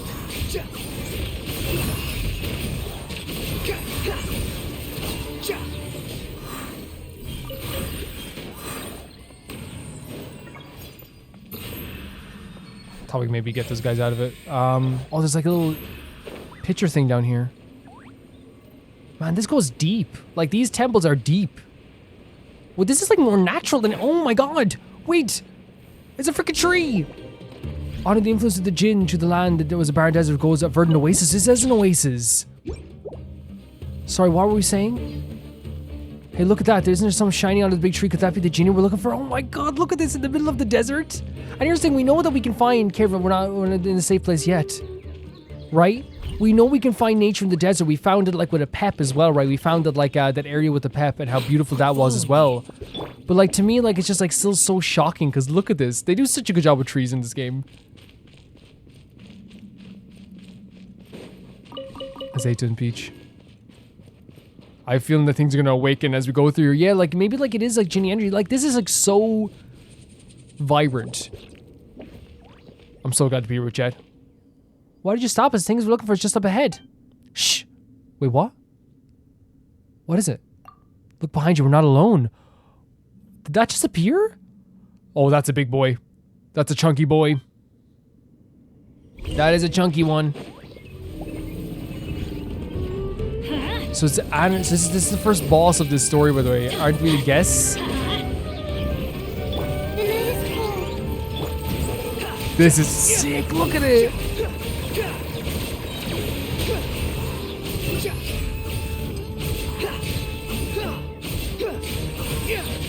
And the thing is, like, we have fought, like, bigger versions of these guys before, right? It's just, like, every time, like, I see, like, the different variations they can do with some of these constructs and machines. Whether that be the golems, though, I know it's different to have the golems. We probably should have, honestly, switched to, at this point, switched to official, you know, that's my bad. It's just always just so impressive to see. Like, I'm so, like, impressed by this game constantly. Not now. The wind rises. Yeah, we need Electro. Yeah, we should have changed Electro. But first of all, I want to see something here as well. What was this one? What's this one called in here? Because we probably got it a while back. Enemies, isn't it? Enemies.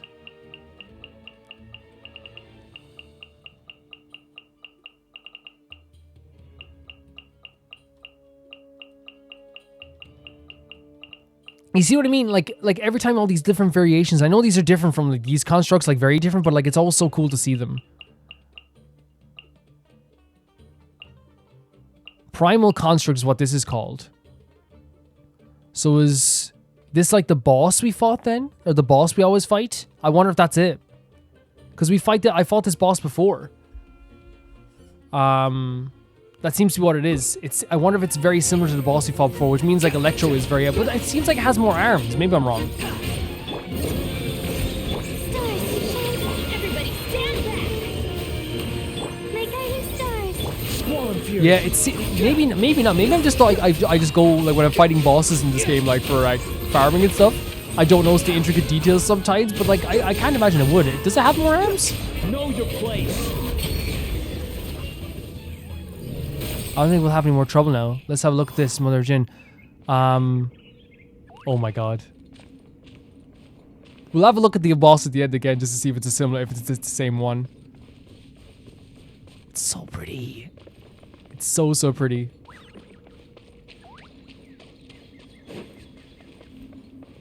It's just floating here? Look at this image. Look at this. Wait, everything's shaking. After we touched it?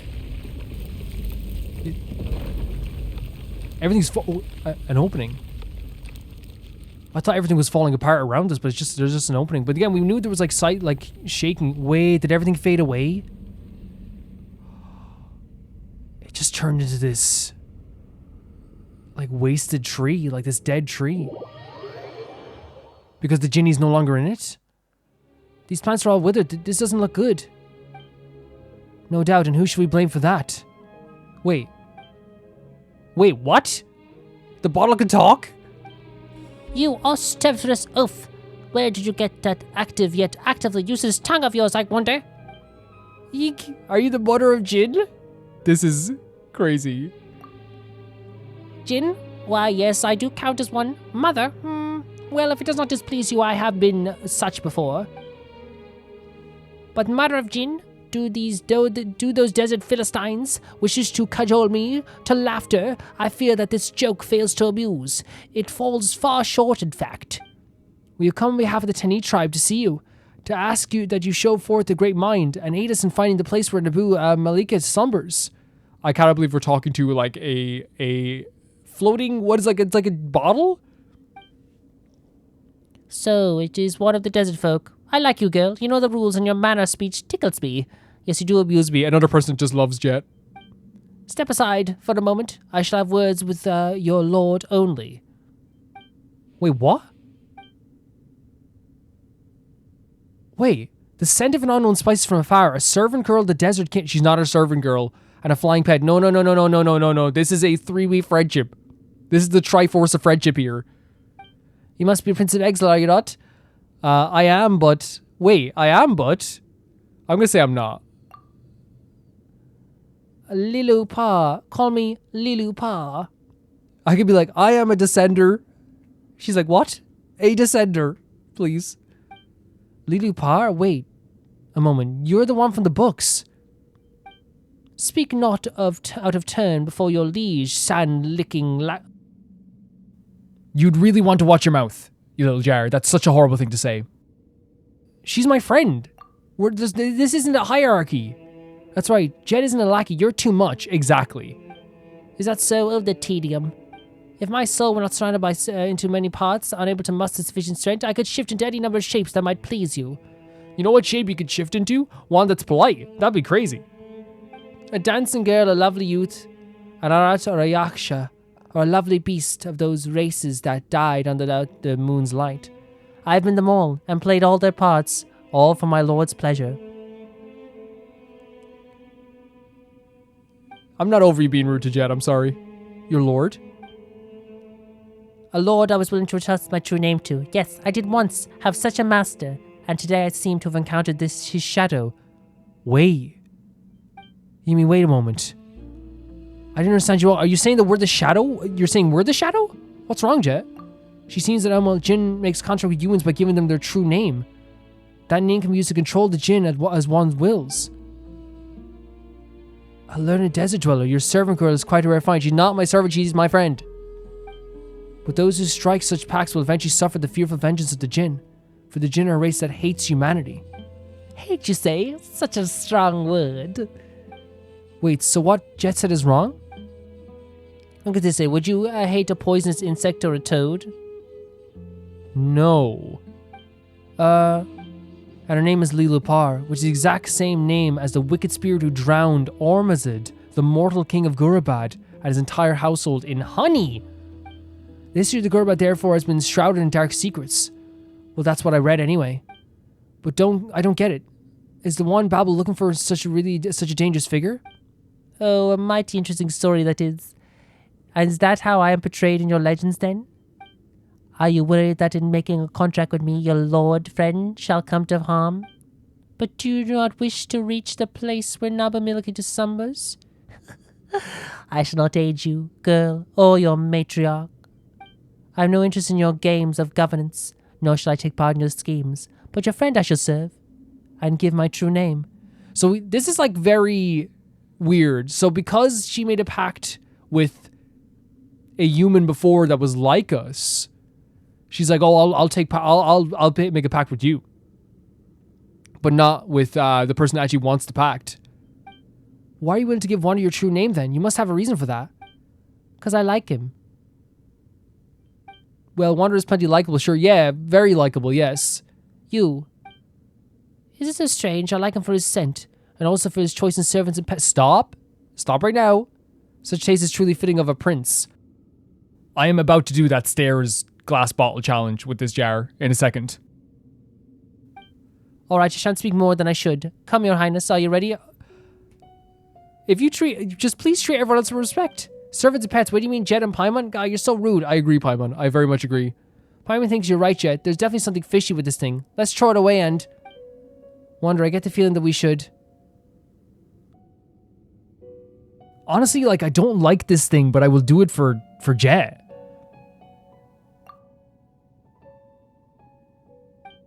So this thing here, this decision I made here was actually very interesting to me because at the time I was just thinking, and it was a very silly way to think. It was just like, oh, I'm doing this for her.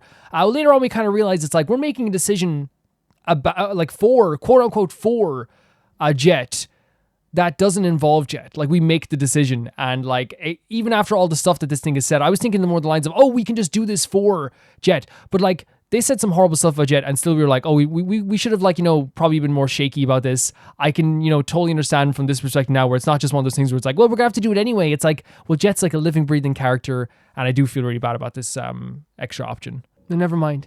If this is your decision, I'll do it for you. You are so very cute. So condescending. Well, Your Highness, place me by ear and allow me to tell you my true name. Wander. Don't worry about me. If you say so, do as Liloupar says. You place the magic ball next to your ear. You hear a soft chuckle, and then someone whispers something of unspeakable elegance and gentleness into your unspeakable elegance. You are told of things unknowable as the night wind, but you understand every last word nonetheless. Then the voice fades, and you feel something cold in your auricle, like a viper's kiss. Okay, go off, game. Writing such poetic words. A viper's kiss. And with that we are bound. I shall defend you, my master, from the encroachment of the desert, the searing winds, pestilence and schemes, and you shall rest safe in the shadow of my wings. So is this bottle going to start flowing around you too? Unfortunately, yes. Great. We've got it, Jinni, so let's go. We spent so much time here already. I see new path in the back one. Let's head that way. How did that... I don't know, don't care. You coming? Jeht seems angry all of a sudden. It's to be expected of a girl who has yet to become a mother. I'm going to need to throw you out, Liloupar. What does it even mean? Yeah, we'll throw you out. Wait, what? Lyra can increase visibility when in a sandstorm, can predict the coming of such weather. I hope Jeht understands, like, why I chose to do this. Like, I completely understand why she's upset. Like, of course she'd be upset. But I hope she understands that we were, like, doing this for her, I guess. Her anger towards this dumb bottle is, like, so justified. Like, being called a slave or a sandlicker in any context, no matter what, is horrible. Jeht and our guests, so you are here after all. After all, you're trying to get familiar with us? We're busy, over here, so you better have a good reason to stop us. No, well, this was sent by the matriarch Babel with a message for you. Jeht, she has something urgent to discuss and would like you to, well, return to the campsite first. What's got your tongue? Do you need some shortening for you? Did you say anything else? Jeht is very frustrated right now. She'd like to speak to you alone. Sorry, I didn't know you were in a bad mood. Bad mood? Nonsense. I've never been better, you know? What with having found the mother of the Jinn and all.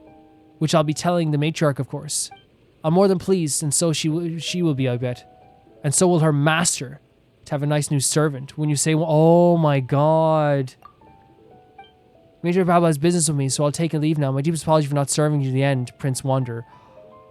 Oh, the way she's talking, this hurts, man. Alright, let's go to the matriarch. The way she's talking about is, oh. She's very frustrated by this. I hope we get to talk to her. As you are, I guess just follow this canyon, you'll reach our camp soon enough. Not much, I just thought that this child was quite interesting, that's all. Really? She's got quite the temper. She's frustrated, she's angry right now. I want to talk to her. Is she jealous of the bottle, is she? You mean to say that she takes a bottle for her yardstick, perhaps? So she's saying that she measures herself against a bottle. Perhaps she's a good child, trustworthy, a little foolish. Yep, stop talking about her like that. I see you more already, my master. I like you more already. Come from you, that's kind of scary. Yeah, no, that kind of, like, it hurt in a way, like, I didn't think this place would change so much in so many years following my last slumber. What was this place like before then? Before it was lined with palms of flocks and cattle, singing girls, skin sweet with honey, and twined with long hair, boats of gilded sapphire rivers. And there were even lotuses here that once, and the flowers my mistress loved, so loved. But entropy and atrophy are the way of the world, and I fear it surprised me not to see. Oh. Wait a moment, my master, something is amiss up ahead. Do you want to pass this way then?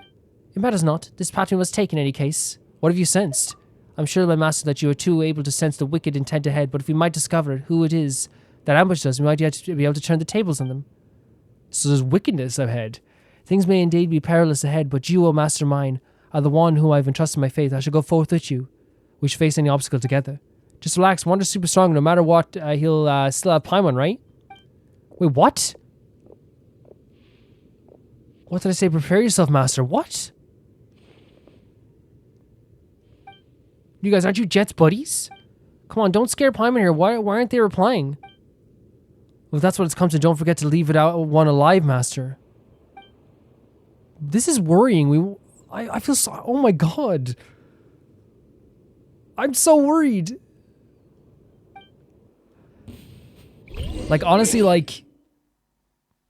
I can understand if she's upset. I can definitely understand if she's upset. I just, like, don't want her to, like, you know, think that we're choosing this over her. And, like, also as well, I do understand as well, there is, like, a feeling of, like, you know... We were like, oh yeah, we'll help, but I guess I shouldn't have, like, chosen to help so willingly when this thing was being so horrible. I guess that's my bad as well. Because it was being absolutely horrible. Track your foe by following the footprints? Oh my god, she's like, Liloupar is crazy. Wait, what?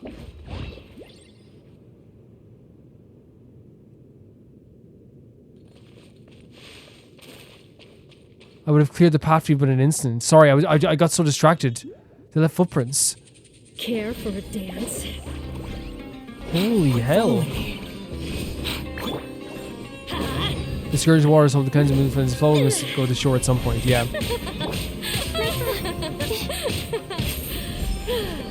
Squall and Fury.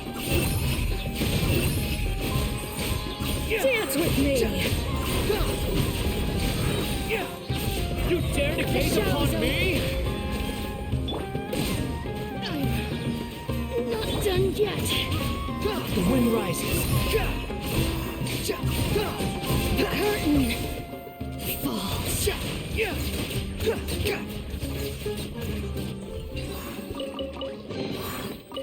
Regardless of anything, being called a servant and a sandlicker, like, that's horrific. Holy hell, look at this. Like, it's so horrible. Like, I'd take Jeht over Liloupar any day. Any day of the week.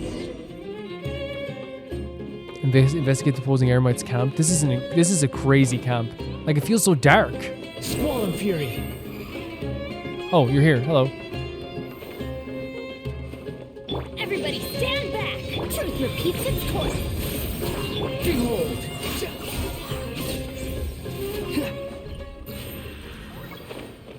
Where are you gone?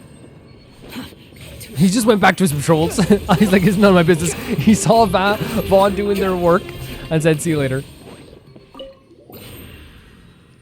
May this be a testimony that we provided the material support required for this ambush and robbery. As a token of friendship, the gifts shall be sent via specifically arranged Sumterpeace caravan. The Tanit tribe sends respectful greetings to the Arafa tribe. May peace follow you, and may spices fill your storehouses. The Tanit tribe? That's Jeht's tribe. And that means, were these guys hired by them? I suggest people learn to use books and keep records. Well, I suppose awakening is giving rise to fresh sights after all. Shush. But what were they intending to do here, anyway? Who knows? Most importantly, they were our foes. Well, since we have found one part of the paper trail, we may as well search the encampment. There, I believe, we'll find more clues. How do you know that's definitely the case? Toads do not lay eggs at a time, and centipedes and scorpions huddle together in damp shade. You and your creepy analogies again. Whatever the case, you may be no longer in need of any of them in one place. Let's proceed to the next encampment. This is, to me, very worrying. Because it seems that, like, and maybe I'm wrong with that perspective, like, Jeht's tribe hired someone to maybe not attack us, but maybe, like, steal something from us. Maybe the Liloupar. That could possibly be it. That's worrying. New punching bag. I'm coming to you guys. He said he's coming to us, guys. Let's light it up. That's super worrying.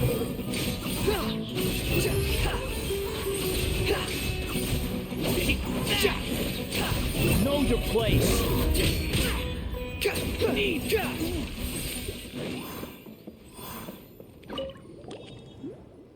Make camp upon reaching your destination and seal the canyon to outsiders. Only members of the team may follow, then tribes may pass. If you discover anyone carry a Jinni bottle with them, take it and the bounty will split as agreed. Oh no. So the intention didn't go for Jeht then. How interesting. Now, Master, we need not be hasty. Let us clear the next camp first. So they intentionally avoided hurting Jeht. They knew about the Jinni bottle and they wanted to come for us for this. Over here. We got more information. Yeah, it's very, like, it's making me very nervous. The wind rises.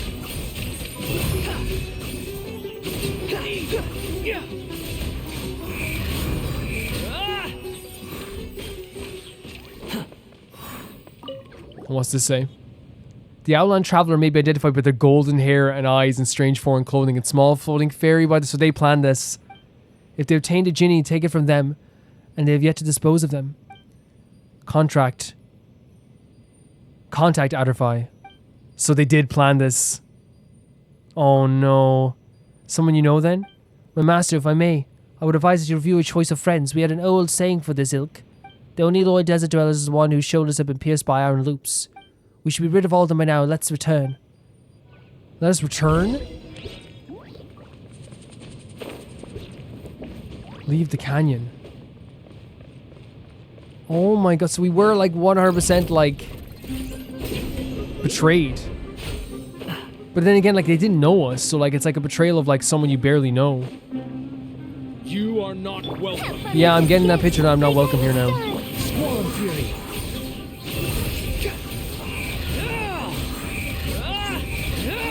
I'm starting to get that image in my head, I'll be honest with you guys. That's close enough. Teamwork is dreamwork.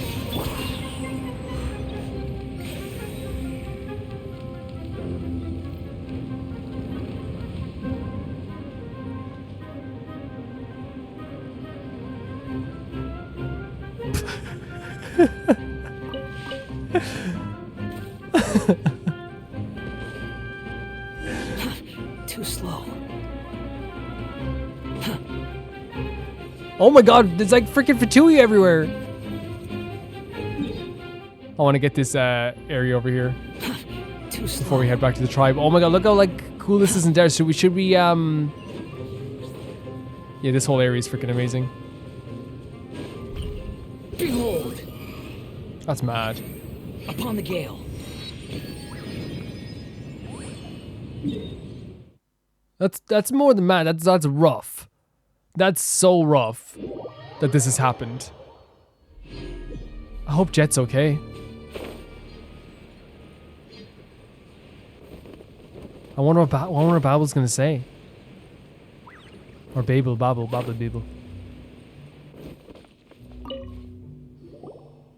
Wander Pine, when you're back, allow me to dust you off. Jeht and Arzik are waiting for you as well. We brought the object that you needed. Jeht told me, thank you both so much. We were ambushed in the canyon on the way back. What? We were attacked by your people while on our way back. There were lots of people hiding in the canyon, so she seemed shocked, waiting to intercept us? They're pretty scary too. Do you know what that was all about? No, I haven't a clue how it had happened. Traders and exiles turning to banditry on the roads is quite normal, but the canyons here should have lots of tributaries. It seems that I've underestimated them.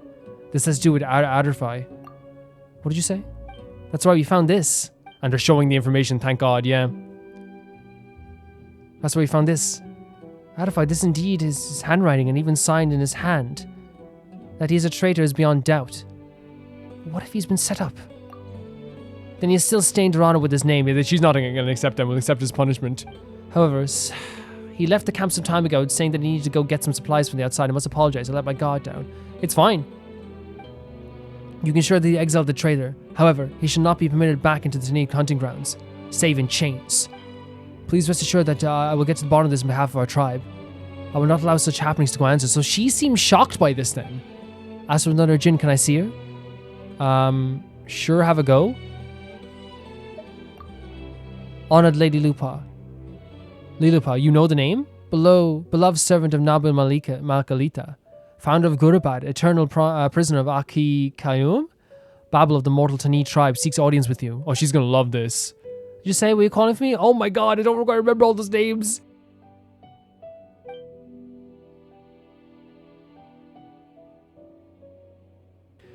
We ask only, Lady Liloupar, that you lead us to the eternal oasis, to set us on the path to meet with the slumbering queen.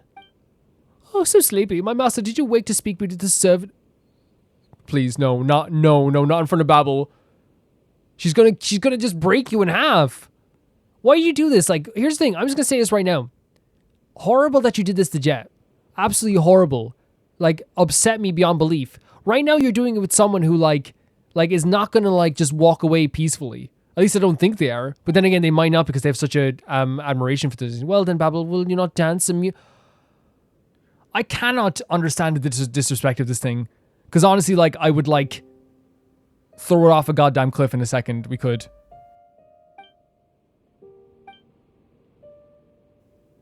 I'm sorry, you're the mother of this tribe, right? My apologies, I read the 70 in your brows and merely could not help but to see you dance to entertain us. You are awful. I'm merely your servant with... Okay, so we have with what we said where she would, like, follow this was true. I'm merely your servant and will listen to all you have to say. I shall follow the dictates of the Queen of all Oases. Nabalakalitas will with due trepidation, and them I will not defy. I shall not be so crude. Save your solicitations. I already have a master and I do not intend to take on any servants either, so I feel calculations have come to naught.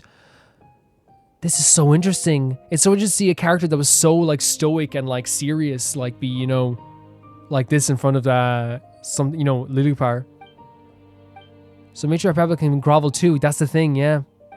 You have seen many things indeed. My master, you hold no name true. I shall do what you and only you desire. The decision shall be yours. I will not speak to another word to these foul desert. Stop. Master, your master. Why, yes, indeed. And it is this noble prince you see before you. Now, you need not kneel. Why would we would never ask Babel to kneel. Come on, say something, why don't you? Just look at her face. I understand in that case. Will you help us, Wonder? Yes. I came here to fulfill Jeht's wish. If that is your choice, I will gladly then obey. Well then, I shall lend my aid. A pleasure to work with you, desert woman. But a word to the wise, nothing save death can break the contract forged by true names. And I will be watching you on my master's account. Do not think for a moment that you may wield me. I understand. And it is good that you do dwell of the sands. Now then, do not disturb my rest. So you have forged a contract with her then? I did it to open the way. I understand, you have done well. Jinn are arrogant, unfettered creatures, and yet you have managed to bind her. You have surpassed my expectations indeed. But that is well. Our path to the Eternal Oasis has been made smoother. So please, Wonder, if I may ask you something, keep Liloupar loyal at all costs. To do otherwise would be looking for trouble? You have my thanks. And Jeht and Azarik have returned. You youngsters catch up for now. I'll have to ask for your pardon. I need some time to organize the information you have gathered. Miss Babel sure is busy, huh? So she did not know. But, like, honestly, like, can I just say, like, I don't care, honestly, who this bottle is, how much of a god you are. You could be the primordial one yourself. If you come down and insult people like this, like, we're not gonna be happy about it in any way. We will, you know, always protect our friends and the people that we love. This game is based on the love of friendship. It really is. Now, we're gonna have to end the episode soon, obviously, so I'm wondering if maybe we talk to them first. Yeah, talk to them first, then we'll probably end the episode there and come back with the next part after that. Jeht just sitting there as well. This is Jeht's famous, like, every time we saw Jeht when she was in the cab, she was always sitting on a box or something. We're here. Come, let's find a place to grab a bite and Wonder. Jeht, what's wrong, girl? I feel so bad. I hope she's okay. I just have to talk about it. It's been a while. How are you that long? Good to see you're well. Jeht really fond of you. We were just talking about you, in fact. Okay, so she's still talking about us. What did you talk about? Is Jeht still angry? Angry? Oh, I should have mentioned the disagreement you had, yes, but you know, she talks quite carelessly, but isn't actually good at expressing her feelings. Right. You should reflect as well. Jeht's very concerned about your safety, so you should pay a bit more attention to her suggestions. It was my mistake for You know what it was? You know what it was? We made the decision for her, but it didn't involve her. That's what it was. Yeah. I can't believe I missed that. We made a decision that we thought was for her, but the decision making didn't involve her in the end. Like her choice. I'll bear that in mind. It was my fault, really. I was pretty No, don't worry about it. Don't worry about it. We understand. It's fine. I knew how important Liloupar was to her mission, but I threw a tantrum. Don't worry about it. As long as you're okay, we're fine. Liloupar says stuff weirdly, and she does some pretty creepy analogies. But she looked out for us the whole way. Well, she's different from the people we met so far, but she doesn't seem like a bad person. Well, speak to Jeht more properly then. Whatever the case, it'll be fine. Wander's important to you, isn't he, Jeht? You're important to me. You're my best friends. Oh my god, Jet, we love you. Yeesh, you're so serious all of a sudden. Paimon doesn't know what to say at all. There's no need to be so awkward. I won't get mad anyway from now on. And you can count it out. You can get mad. It's okay to get mad. That's right, that's the spirit. Right, about the mother of Jin. Is it with you? That's right. Didn't make sure I would tell you not to ask that willy-nilly. It's fine, Jeht. I mean, I guided you half the way, so I count as a companion, don't I? Of course. A companion, you say? Perhaps you speak too hastily. That bottle's talking! Yeah, exactly. Such instance, if you recognize me not, then your silence shall serve better. Was this pretty fierce one for sure. Is this the mother of Jin then? I'd watch my tongue if I were you, Desert Spawn. How about you watch your tongue? This is Azarik. He's one of my brothers here in the tribe. Well, we could have chosen worse. This one is sturdy enough. A shame that he has too big of a mouth and too small of a brain. You don't know him. You do not know him. How is Talker supposed to not end as an exercise in frustration? I reckon you just need to get... No, I feel for you. 100%. This is not something we're going to get used to. You know, Jeht, you did find Ben pretty cute, didn't you? How we just treat her like... But I get what you're trying to do here. Do not sully Ben's name. This is not a Ben. Well, it's fine. Sharp tongues is to be expected with the legendary Jin, somewhat. Yeah, it's expected, but it's still not nice. Whatever the case, she's on her side, isn't she? We'll be fine. On your side? Did I mishear you? Apologies, but you shall not find me on the side of those who entreat my master while wearing those two faces.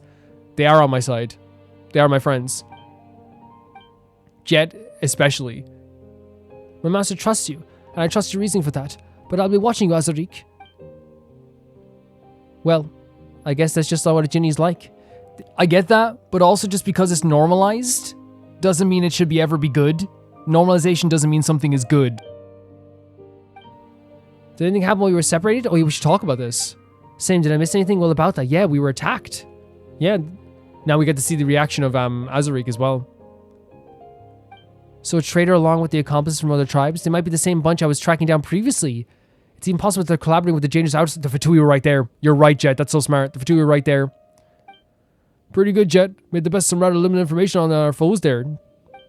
That's not too hard. I've been helping with Matriarch to track and eliminate traitors so their movements and patterns aren't alien to me. My dad and I have also encountered those people who call themselves Fatui in the past.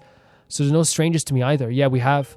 Still, I ran off in a huff without giving any thoughts to whether they would act. I'm sorry. That was my mistake. Do not worry about it whatsoever. It's okay to be upset. It's 100% okay to be upset. Let's leave that aside for now. It wasn't even your fault. Exactly. I'm a Paimon. Don't beat yourself up about it too much, Jeht. They seem to be having ordered specifically not to attack you. Can't blame you for having lowered your guard there. Yes, and you would have, like if they're not going to attack you and you're moving on ahead, that makes sense. Pastor Adderfi, since he's fled in secret, it is beyond doubt he betrayed us. Those who violate the laws of hospitality and wield their blades against guests are unworthy of the Tanit's mercy. I'll capture him, Wonder. This I promise. He will not escape the Matriarch's judgment. Ooh, Jet's getting serious. Paimon loves it. What? It makes it sound like I've never been serious. I think Paimon just loves, we just know you. Again, I think it's hard because we didn't see you for a bit and canonically in the story. So it's difficult, right? You if you're changing or, yeah, you know what I mean? It's becoming ever the model of a tribeswoman, eh, Jeht? What are you talking about? Aren't I one? That's not what I mean. I'm just glad to see you're so concerned about your friends. So Jeht is very defensive about her place in this world. And her place in the tribe. She's very defensive about it. That's also a tribal matter, True, outsiders are becoming increasingly active in the desert. And as their interference increases, so do changes of the heart and thought. As Matriarch Babel's right and left hands, we should indeed be concerned about such things. Exactly. Alright, so right and left hands, so they're the right and left hands of the Matriarch. It's win-out season at the moment, so the tunnels they dig are starting to show up all around the desert. Such areas are dangerous, so we'll have to approach our adventure with more care and avoid them at all costs. Wait, just win-out? Don't we always hunt them? They're no threat. That's still a reason to drop your guard. Sure, I get it. Here we go. What's a win-out? Oh, them? We hunt them every year and we collect their body fat and use it to make spices. We don't produce much, but it's sold at a pretty price. We don't really lack anything, so we just need to control the win-out hunting grounds and our long-term prospects will stay good. City folk love these thick pungent spices, but ask them about desert folk and they'll tell you a different story. We also need to hunt other animals, but the smell Waynout give off is too strong, we'll chase them off. So this is the thing, it's like we love the foreign food, But some of these weirdos think a different way about the people that are different from them. We love their food. Oh my god, yeah. We'll get their food and their spices. But oh my god, treating them with dignity and respect? Out of the question, right? Horrible people. As such, our spices workers cannot take part in hunts, nor they are served as assassins. As opposed to the scent of mature waynut, the larvae give off much gentler scent, which we often use for scent marks to prevent loss in caves or ruins. Use that in the Gurabad ruins back there. But are they really that dangerous? Not really. For you outsiders, perhaps. But you needn't worry about that. We'll protect you. Thank you, Jeht. What's so funny? It's nothing. The children of the Apep reduced to this. Children of Apep. Now that you mention it, you haven't said anything quite a while, Liloupar. And I, for my part, was about to ask if you forgot about something. Well then, would you like to hear a story? Sure, as long as I have one to tell, as long as you want to tell anyway. It's a shame how long I've slumbered. I fear I'm not current with the hot topics of the day. I'm armed with only some ancient yarns. Will you mind, oh master of mine? Don't worry, I'm all ears. Go on. Don't worry, I cover my ears. Okay. Wait, what are you covering your ears for? The book said that the words of the Jinn have magic in them, and that their stories have the powers to lay curses. And they say also that behavior such as yours is impolite and in the extreme. Do not drop me, little lady. You want to talk about impolite? Now where should I begin? As the moonlight paints the stones white. Okay. Thousands of years have passed since the events told in this tale. The desert had yet to become so desolate, and the oasis spread across the land like glittering jewels. In those days, the Jinn walked the earth with great numbers, and they lived in the silver night with the flowing sands and ripples of unknowing ocean, and the powdering of the rainforest springs. We Jinn are not ordinary creatures, but we were servants of the mistress of flowers, and we were untroubled by basic want, nor were we shackled by material thirst. It was life itself that greatly fascinated us. The blooming and wilting of the flowers, the gathering of scattering of birds, these were the things that held us in enthrall. Apart from that, only our true names could bind us. We were carefree so long as our mistress walked the earth. Is the goddess of flowers and the mistress of flowers the same thing, or is it different? We enjoyed our eternal paradise, our love and comfort, but tragedy would come when our paradise crumbled, when our mistress departed. Our revelry turned into the morning, and that was good and lovely was violently perverted in that anguish. And so we gave Ahmar our true names and became his servants. He promised to find us our eternal companion, our true master. Deluded hope and trust did we harbor in our hearts, and so forsook our freedoms, accepting imprisonment within the silver bottles and servitude to his realm. Oh my god. But what was lost forever lost, never again to return. Oh my god. But do not think that the Jinn were wanton servants. Only love bordering upon madness could make the Jinn give up their true names willingly for it. For there's a deep love for the mistress of flowers that drove them to embrace the desert from the first. Yet walking to face the tomfoolery of this barren world caused a surely Jinni to fall incurably in love with the shepherd. So you're awake, a shepherd? No, not you. Much like you, my master, you were much like him, as he was once. So we remind her of the shepherd. So the King Desert put them into bottles. Is that what I'm getting at this? And then, like, I guess, but the way she's like, we're not servants. We truly have to fall in love with someone to give them our names. Well, now, girl, does that make you jealous? Stop it. No, it's just that I find the story quite familiar. That's because the story has happened before, and yet it may happen again. To the Jinn, love was a terrible chain, driving those who fell into this pit to make sacrifices like the Hephaesy and the parasite insect. Oh boy, Lilipar's at it again with those scary analogies. We Jinn do not have this tedious thing you call humans called shame, so do not shy away from discussing love or revealing one's all to a lover. Little cough there. But to the Jinn, this mad love could not be reconciled to betrayal, or else hatred and vengeance 3 times greater will be sure to follow. That was the root of the farce that ended Gurabad, though that is a different tale. Actually, now that you mention it, I'd like to ask a question. Did you really have no other goal in presenting your name, in presenting your true name? Well, I suppose vigilance is wisdom. Well, I do have something I seek. I wish to go to the Eternal Oasis just as you do. There are things that have been left unfinished. And what those be?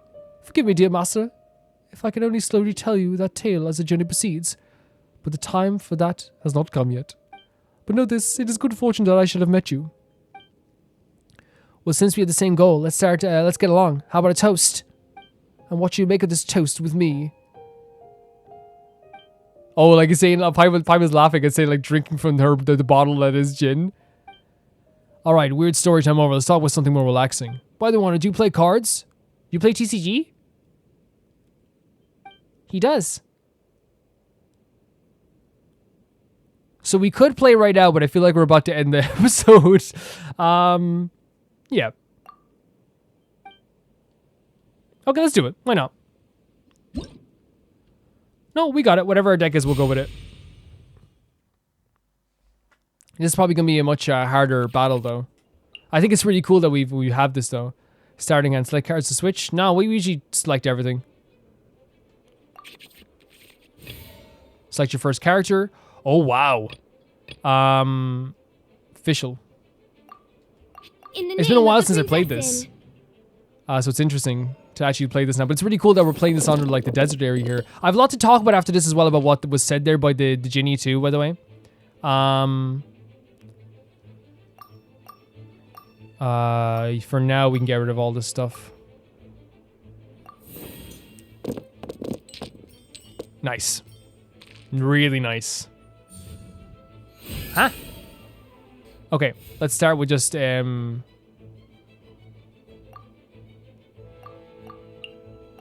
attack on you. You can tell it's been a while since I've done this. Reveal thyself. Oh wait, they got a turn right away? Oh, that must have been his skill. That must have been. Oh no, sorry, they get a turn. I'm silly. I'm silly. I forgot that you just get like me thinking you don't get a turn back and forth. What are these cards? We have.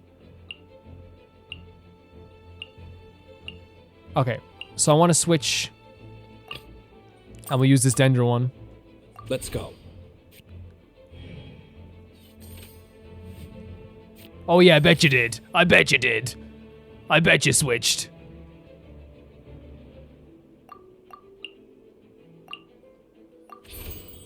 And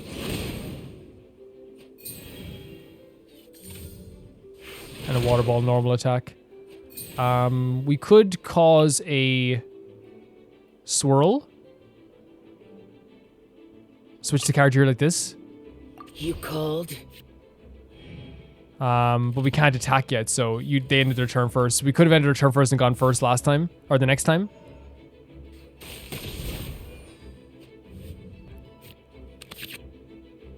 Kokomi.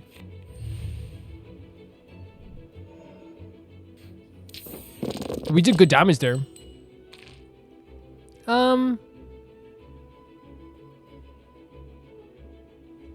Honestly, it doesn't matter too much. But we'll still re-roll these. Yeah, good enough rolls. Good enough rolls. Fine, it's my turn. Oh, they're what? Didn't they get see that? Show me the hidden cards. That's pretty cool. There's like a conversation going on. It's like an actual like story-based battle here.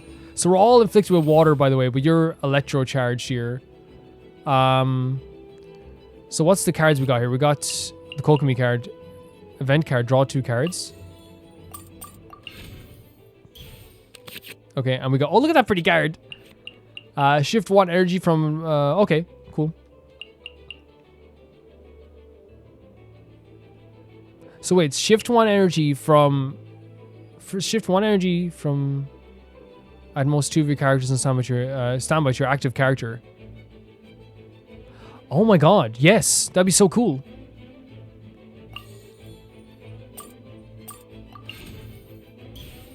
That's so cool. We don't have enough, so we can change these. Elemental tuning. And we just need 1 more. And then we can do this super attack. But I don't think it's going to do much good. Well, it's going to, you know, it's there. Should we wait until we get rid of the shield, maybe? So let's switch to, yeah, let's switch characters. Let's finish this swiftly. This is cool. This is a really cool way of doing it, by the way. Like, just because it's like right. It would be so sad not to do this, you know. Oh, we need to do some elemental tuning as well. So we should have chose official. It's okay though.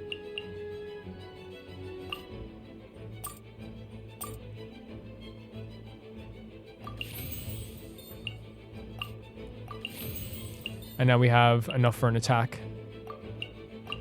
and get 4 damage off here like that.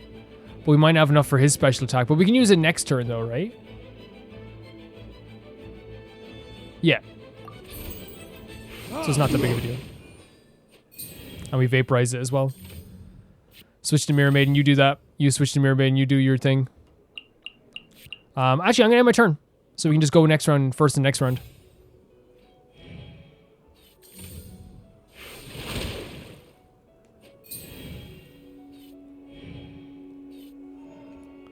And then we go first next time. Oh, nice. Very nice.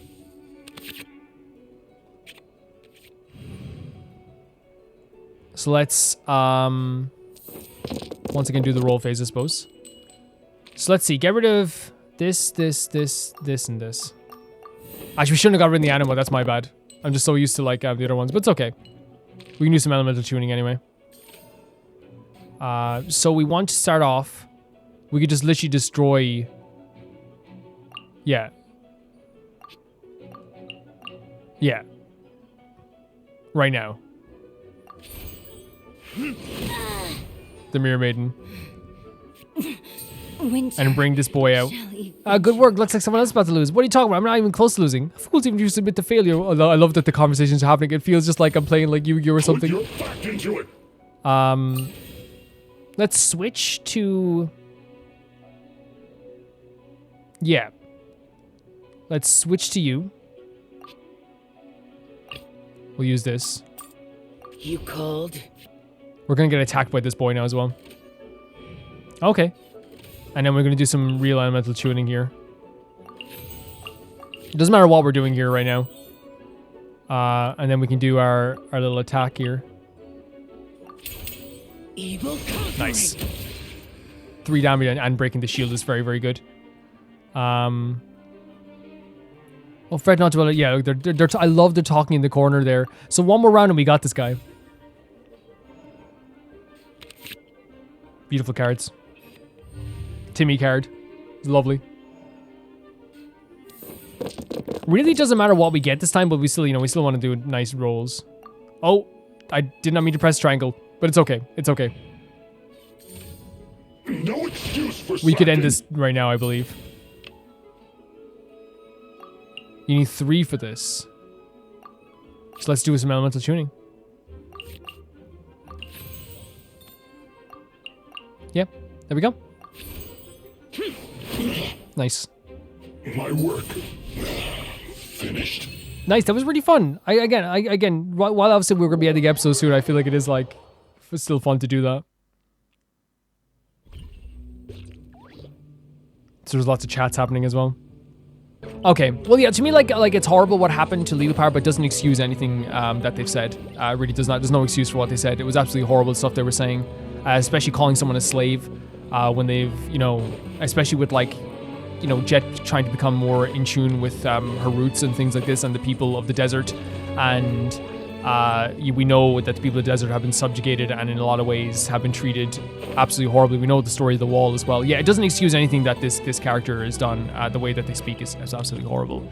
But with that, guys, we're going to come back in the next one and we're going to play more of this game. Yeah, I feel absolutely terrible how this turned out because I didn't want to like make Jeht feel like she wasn't involved in this decision, and also that we weren't going along with this thing. She's no, even if there was like this, like I don't believe it was jealous. If even it was that, she has no reason to be jealous because I would throw this thing off a cliff before I would let Jeht get a scratch on her arm. Thank you so much to Ty42, Jamie Bull, Janet Banana, The Ghost of Inazuma, Delicious Felix, Yuled, Radish, Anusa, Shabotterbed, Malcolm Day, Death Trap, and Lynx Markey, and I'll see you all very soon. Bye bye.